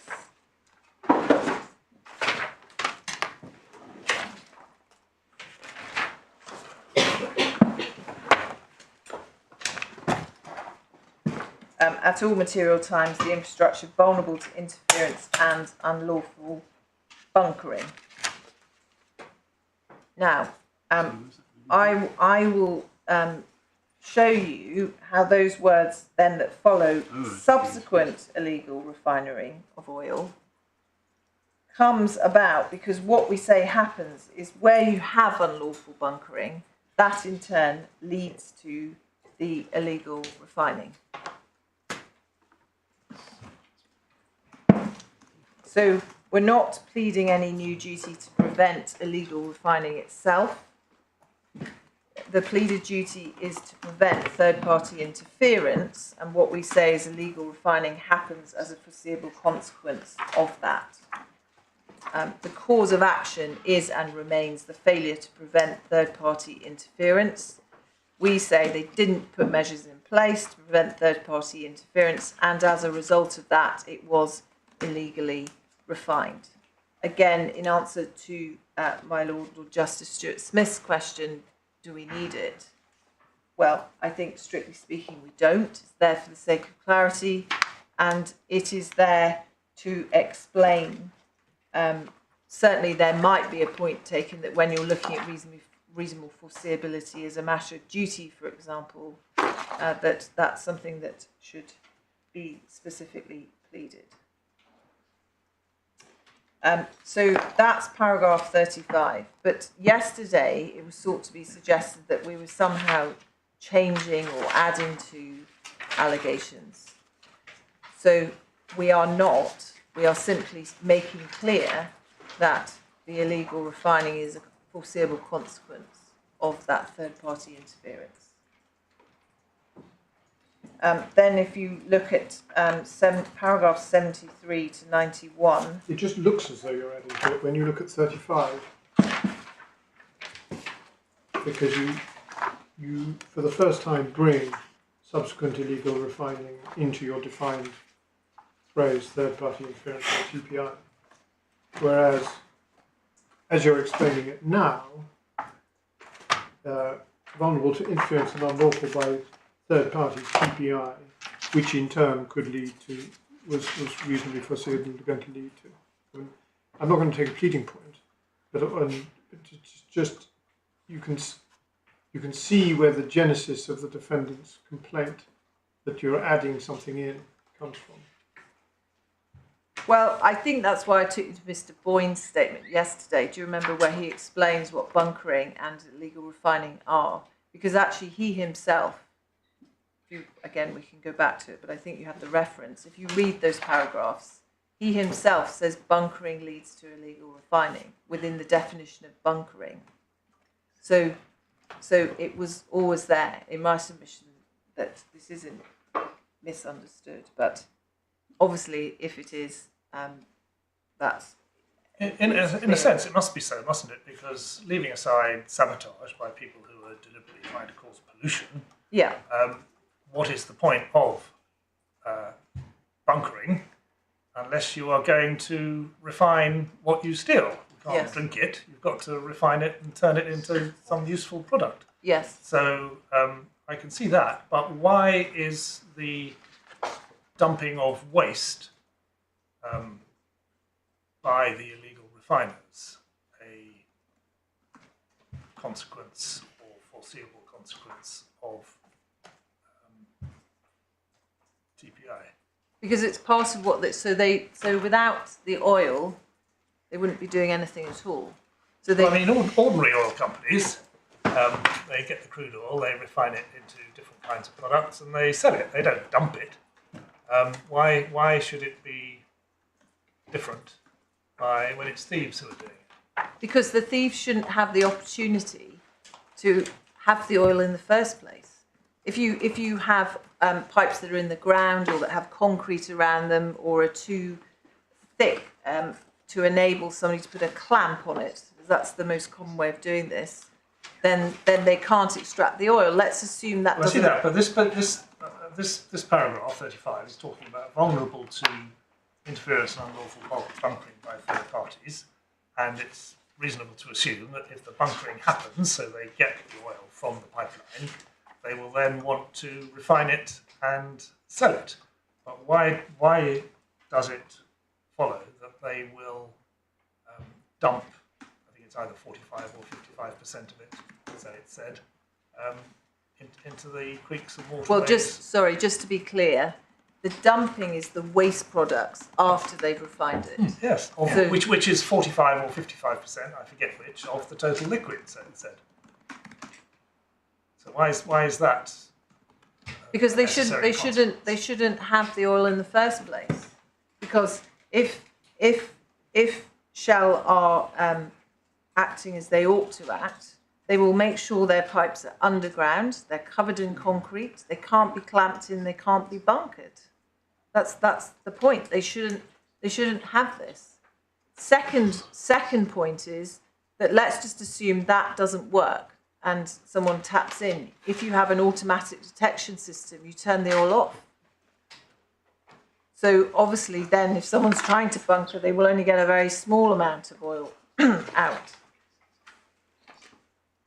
Is the point that the process of illegal refining is so crude, it's not a pun, but it's so Yeah. so basic Yes. that it will generate amounts of waste much greater than would be by a proper refinery, and that waste is of no value to the illegal bunkerers and refiners, and therefore they dump it. Yes, correct. That's it. That's absolutely correct. And as you've seen, I mean, I think we agree this is a known problem in the area, that people are going to go around, try and bunker and then try and illegally refine. And so the point is that the defendants know they have this duty, it's imposed on them through various means, and they've been not taking those steps, which mean that illegal refining has been allowed to continue, and we fully expect the evidence to show that it is absolutely rife and nothing's being done to stop it. Second point is that if you have something like an automatic detection system, when someone taps in, you can turn the oil off, which means you're going to have a much better situation, because the illegal refiners will not be able to take the oil out. With the scale of criminality that has been described in the course of this appeal, you'd never have the blooming pipeline switched on, because you're under constant attack. But again, every time I mean Blooming is a technical term. But that evidence is all given by way of submission, and you must be very, very careful.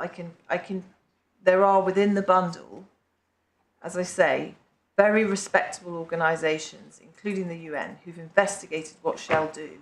It's completely inadequate. Now, this court can't draw any conclusions either way. But, Dave, with respect, you're making a bit of a jury speech at the moment. Well, it's my fault. The question is, the defendants say, this may all be so, but you didn't raise it as an issue in the original pleading. You've shown us paragraph 35. Is there anything else that we should look at to show that this was an issue? Well, the question is not whether it's a fact pleaded. I'll go back to this point. It's, have we pleaded a new cause of action? Pleading something that we say is reasonably foreseeable, in my submission, is not pleading a new cause of action. That's the important point that I take from this. So we always pleaded bunkering. Yes. We always pleaded third-party interference. Yes. Illegal refining is simply an additional consequence of third-party interference and bunkering. It's what follows on from those two things. So you have third-party interference, that leads to bunkering, that leads to illegal refining. Yes. Well, is there any paragraph other than 35 which you would like to point to as showing that was part of the case? Yeah. So the other paragraphs I refer to are 73 to 91.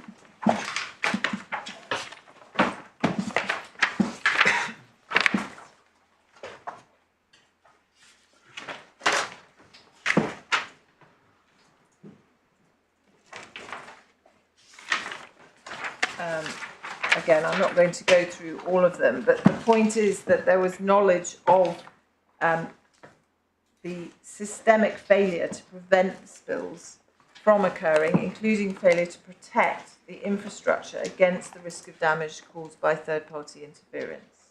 Yes. That will include illegal refining, because illegal refining follows on from the third-party interference.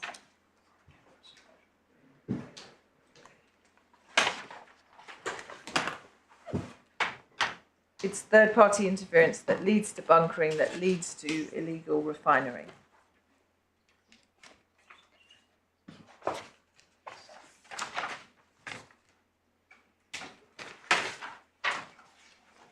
Yeah. And then if we can, 88A.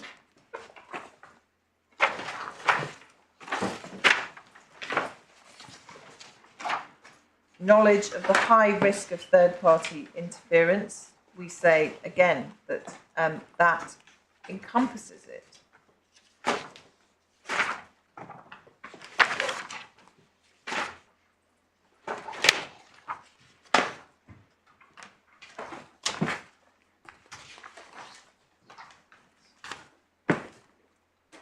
And then 88G, failure to ensure that damage was swiftly and effectively remediated, howsoever the spill occurred. And then 92 to 107, in particular, if you look at 94,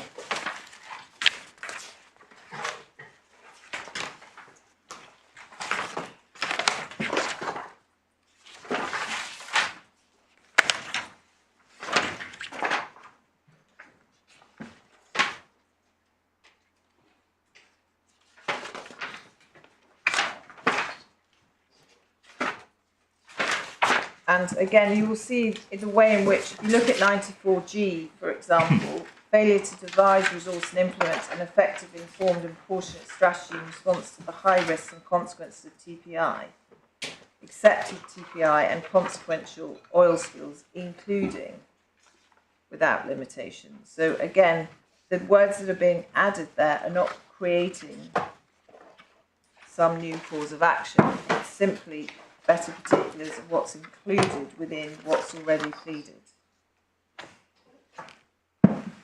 You've pleaded the thickness of the pipe wall and the casing of the pipeline. I don't think you've pleaded, have you, that it should all have been underground, which is a submission or point you've made in the course of your submission.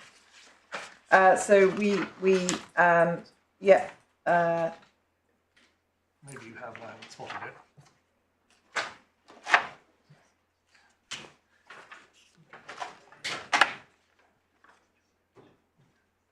Well, yes, I think what we said at 94A is insufficiently thick. So pipe was insufficiently thick and all the casing was insufficiently robust to offer reasonable protection.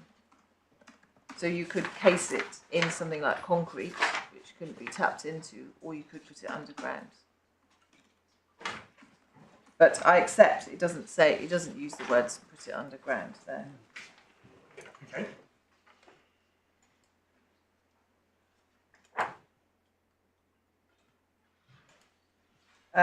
And then you will see just on that same page, obviously there's reference to large-scale illegal bunkering and related organised crime. So again, the illegal refinery is all part of that. It's all part of illegal bunkering, and then that leads in turn to the illegal refining.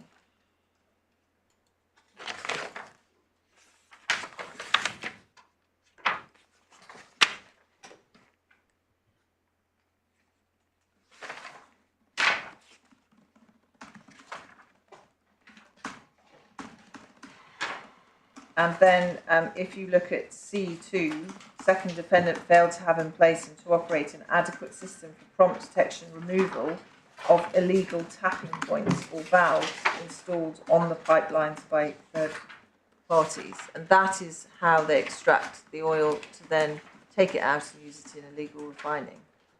So that's the mechanism by which they attack the pipes to then take the oil to use.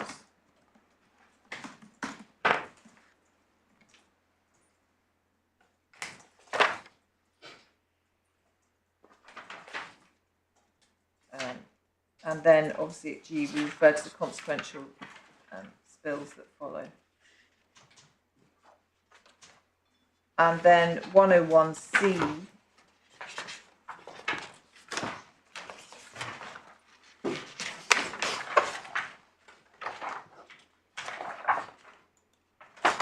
we set out the failure to protect installations from the foreseeable risk of interference by the unlawful acts of third parties.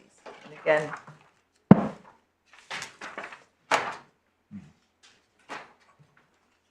Where is non-pipeline oil installations defined? I can't remember what they are. yeah, that's at the start. I'll find out.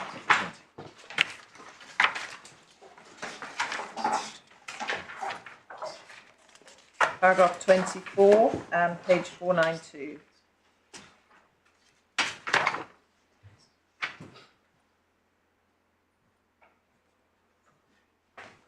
Then we obviously had the. Is it right that the negligence claim is limited to the non-pipeline oil installations because the pipeline installations have to be brought under the OPA?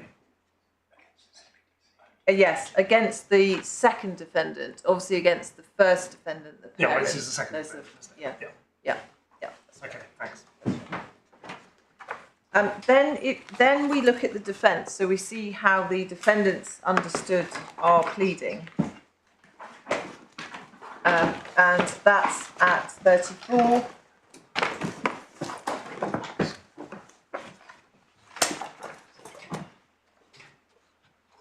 Paragraph 7, page 709.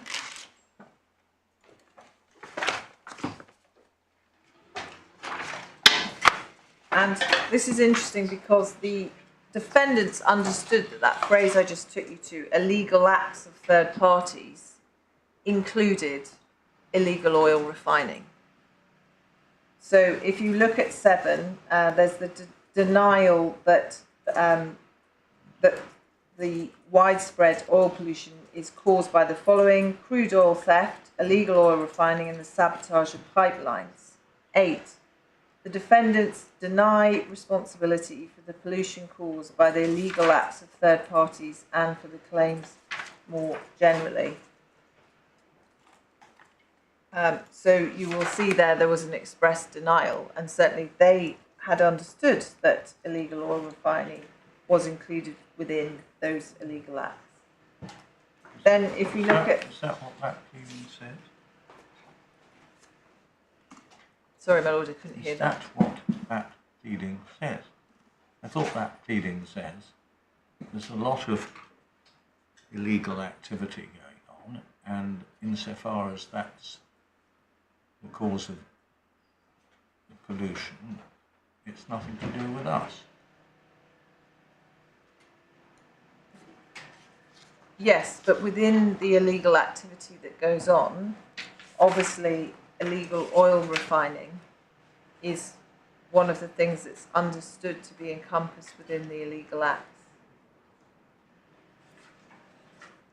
I entirely accept that the original pleading doesn't use the words illegal oil refining. The only point I'm trying to make is that by using phrases such as illegal acts of third parties, that's wide enough to encompass it.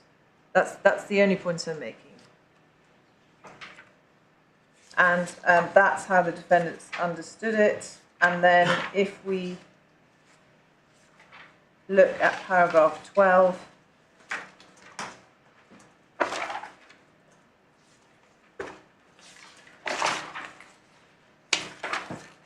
Paragraph 12, did you say?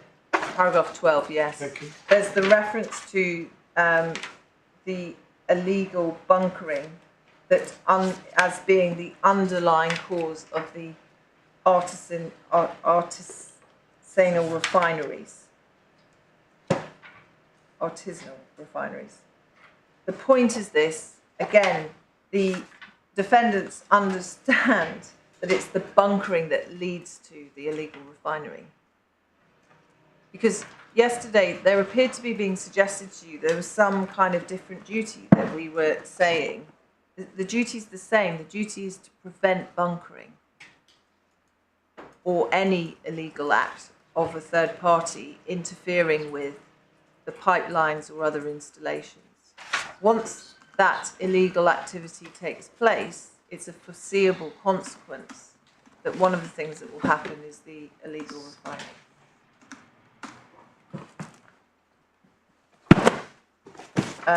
And then if we look at little a,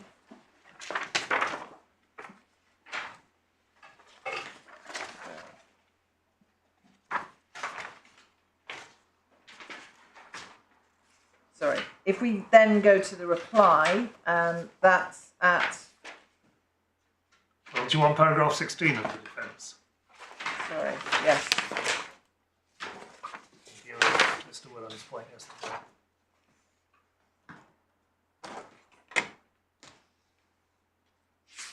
Well, paragraph 16 of the defence, yes, is to say that the claim must also be assessed in the context of other oil operators, pipeline and assets located in and around Bille.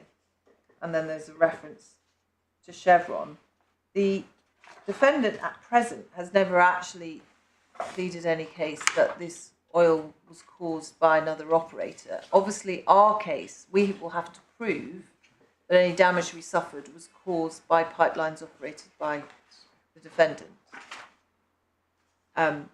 So in my submission, paragraph 16 helps us because it shows that the defendant thought that what would be examined might encompass these other pipelines, although no, they haven't actually put forward any positive case on this. So I know he did raise that yesterday, but it's never been articulated that actually the cause of our loss is another pipeline operator's oil. The second point is that, as we will see from what the Supreme Court said in Arch, it wouldn't matter, actually, if there were two oil operators who had caused us damage, as long as we could show that some of our damage was caused by or materially contributed to by the other oil operator. So I know that was said yesterday, but we're not quite sure what the relevance is said to be. Well, I was thinking maybe this helps you. Perhaps it's a false gift. But No. it puts in issue that sources of pollution located or in and around the Bille community could be other oil from other operators. Yes, it does. It does. Are you going to take us to that passage from the Supreme Court later? Yes. I'm not asking you to, but if you're not going to at some stage, could you give the reference? No, we will go through it in detail this afternoon, and we will also look at what Professor Stapleton has said about that. So I promise I will do that. And apologies for being slow. It's been probably a long time on my feet. But 60 absolutely, we say, shows what's being put in issue.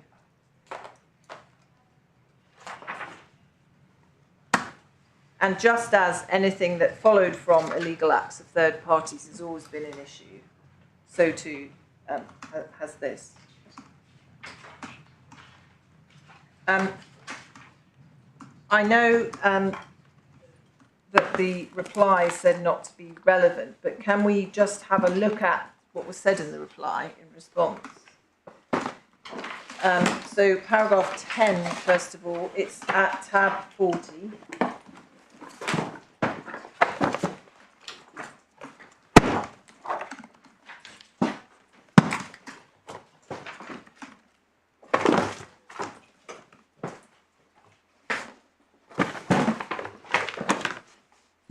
Is the omission and the averment that the community suffers from pollution, includes oil pollution caused by third parties engaged in illegal bunkering.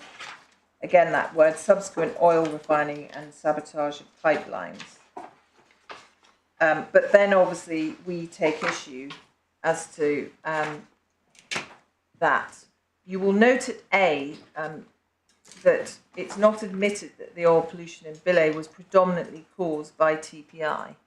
And you will see there's reference to a Nigerian law principle that a defendant's civil proceedings who denies liability on the basis that the relevant damage was caused by the criminal act of a third party bears the burden of proving the commission of that crime, which also must be proved beyond reasonable doubt, which is different to English law.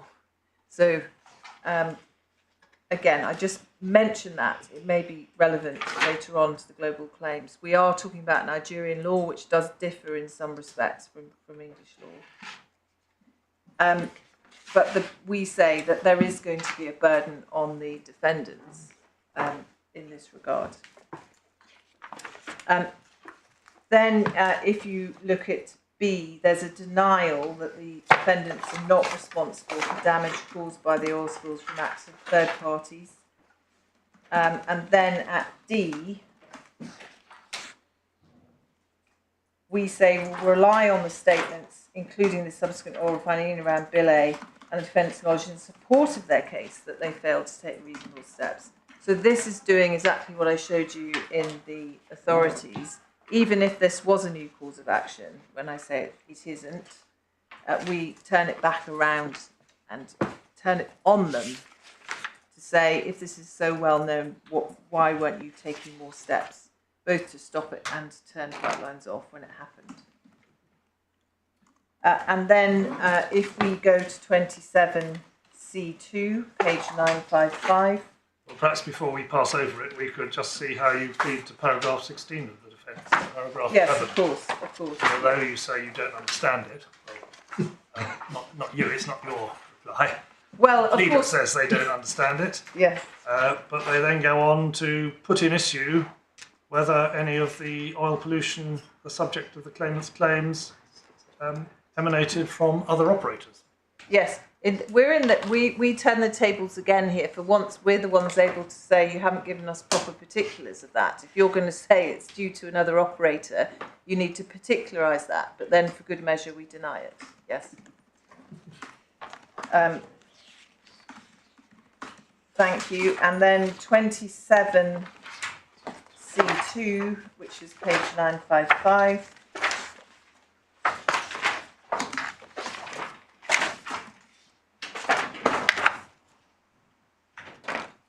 We set out 3 lines from the bottom to RDS is liable for the foreseeable consequence of its breaches of its common law duty of care, including, and then we set out the failure of third-party interference and or to ensure SPDC took appropriate steps.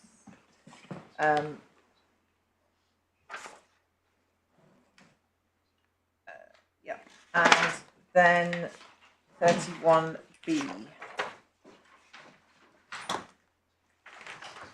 Which is specifically not admitted the main source of pollution between 2011 and 2013 was illegal refining, but for the avoidance of doubt, the claimant's cases the defence are liable for all oil pollution resulting from illegal refining in any event.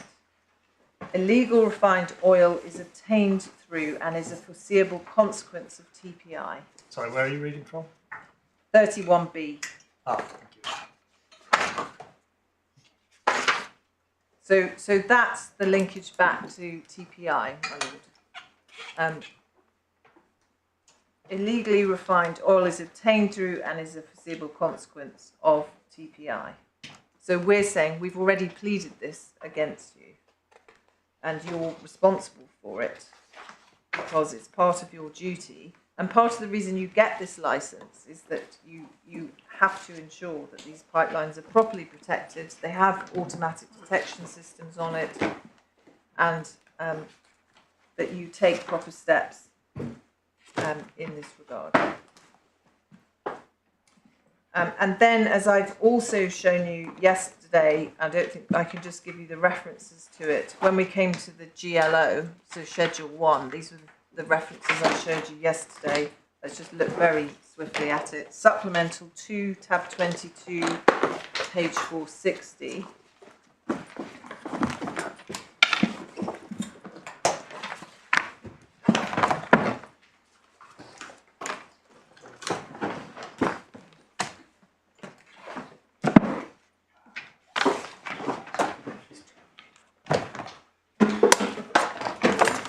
And these are the two issues that were proposed by the defendants.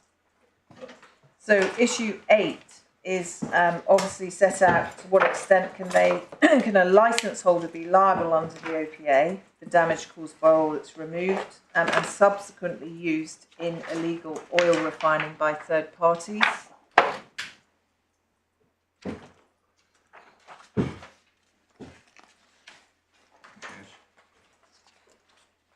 Did that make its way into the GLO?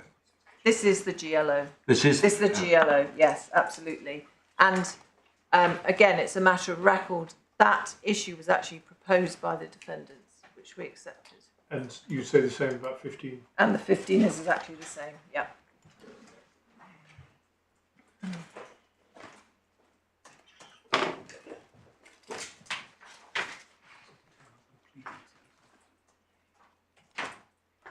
Then there was obviously an application by the defendants for a trial of preliminary issues of Nigerian law, and those included liability for illegal refining.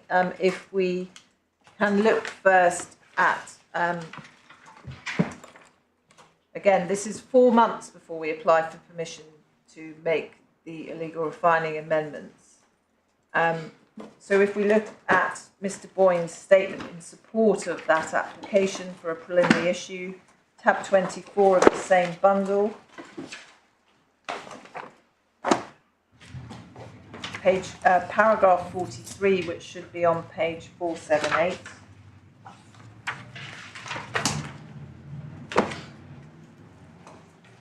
Claims seek to hold the defendants liable for environmental damage caused by sabotage, crude oil theft and illegal refining.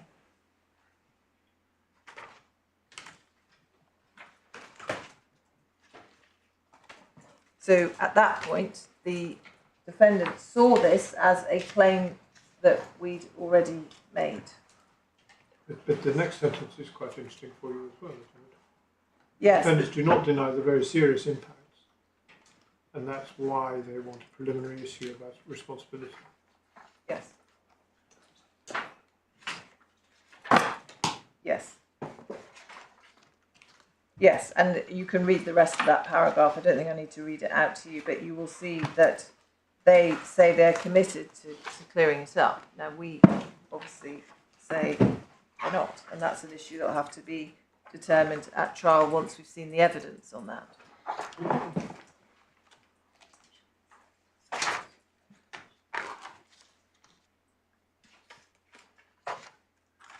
Yes, and you will see the defendants deny they're the ones who are liable to pay compensation and damages under Nigerian statute and in tort. Yeah. And you will see that the causes of environmental damage, including widespread illegal refining. So, again, referred to there. And then, can I just look at 61 of this, 486, the same statement from Mr. Boyne. Again, just setting out, we've made allegations that they're liable for oil spills caused by third-party interference in illegal refining. Was that 61? That's 61, page 486. We've looked at that already. Yeah, we've looked at that already.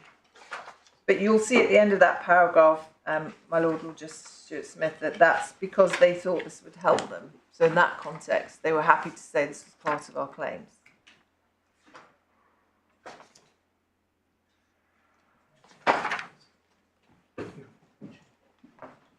And I think there was a question by Lord Justice Males about whether you need to amend these preliminary issues. Well, the claimants wanted these preliminary issues, and they said these were part of our claims. But then yesterday, you obviously said, well, you need to amend the terms of the preliminary issues. They applied for these preliminary issues in these terms because they thought this would be a point for them.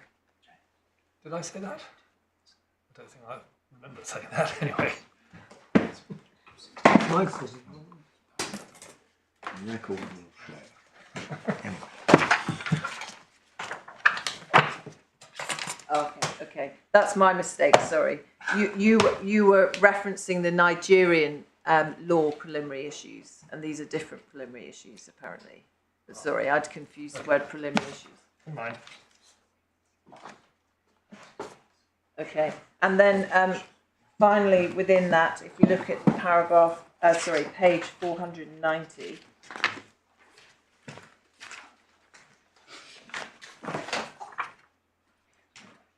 Illegal refining, you'll see at the bottom of that page. So these are the preliminary issues. They wanted a preliminary issue on illegal refining itself. The claimants argue the defendants are liable under the OPA for oil pollution caused by the illegal refining of crude oil in Bille Individuals. The defendants say that they are not. If that's correct, then they're not liable. But again, very, very clear that they understood that that's what we were alleging. So that's paragraph That's 68, paragraph 68, B2. B2, yeah. Thank you. And then a copy of the order that was put before the court by the defendant is at tab 44 of this bundle. Is this a draft order? This is a draft order, yeah. Issue 3, question 4. Sorry, I'm behind. Did you say tab 44? Tab 44, yes. And you'll see it 758. This is the defendant's draft order. Page 760. Issue 3, question 4. To what extent and in what circumstances can a licence holder be liable under the OPA? For damage caused by oil that's removed and subsequently used in oil refining, illegal oil refined by third parties. And then again, same point over the page, 761. Issue 4, question 8.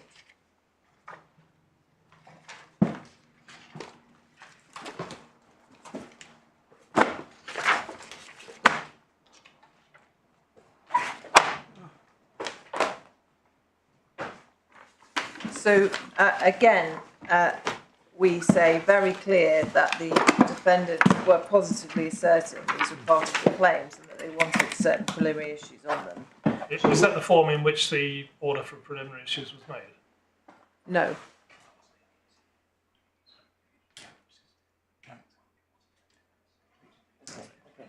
Yeah, apparently it wasn't made at that stage. This is November 22, a few months after the group litigation order. Sorry, and I'm told that there is a preliminary issue that relates to illegal refining. It's not in the bundle, though, but we can Well, I also. mean, there's a preliminary provide it. issues trial happening on Nigerian law quite soon, isn't there? In February, yes. Yes. Does that include all of these issues about illegal refining? Yes. Yes, it does. We can provide you with a copy of that. Okay, Yes, thank you. please.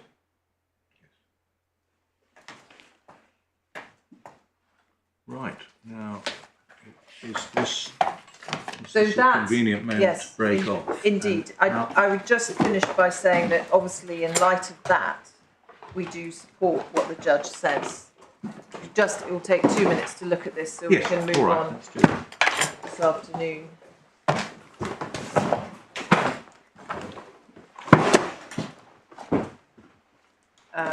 So core bundle 1.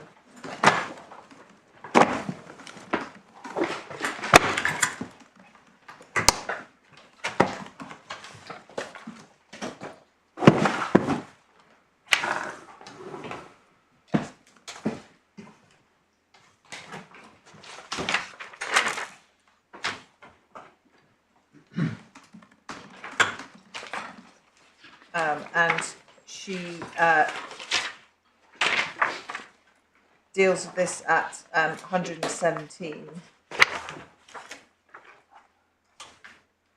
And sorry, if we just go back 2 pages, so page 75, 113 sets out Mr. Hermer's position, the illegal refining amendments are not new causes of action, just clarifying the extent of loss which was said to be arise from the breach of duty already pleaded. And then we go forward to 117, and there's that reference to the term third-party interference used throughout the pleadings at paragraph 35. is not an issue by bunkering. The parties mean theft of oil.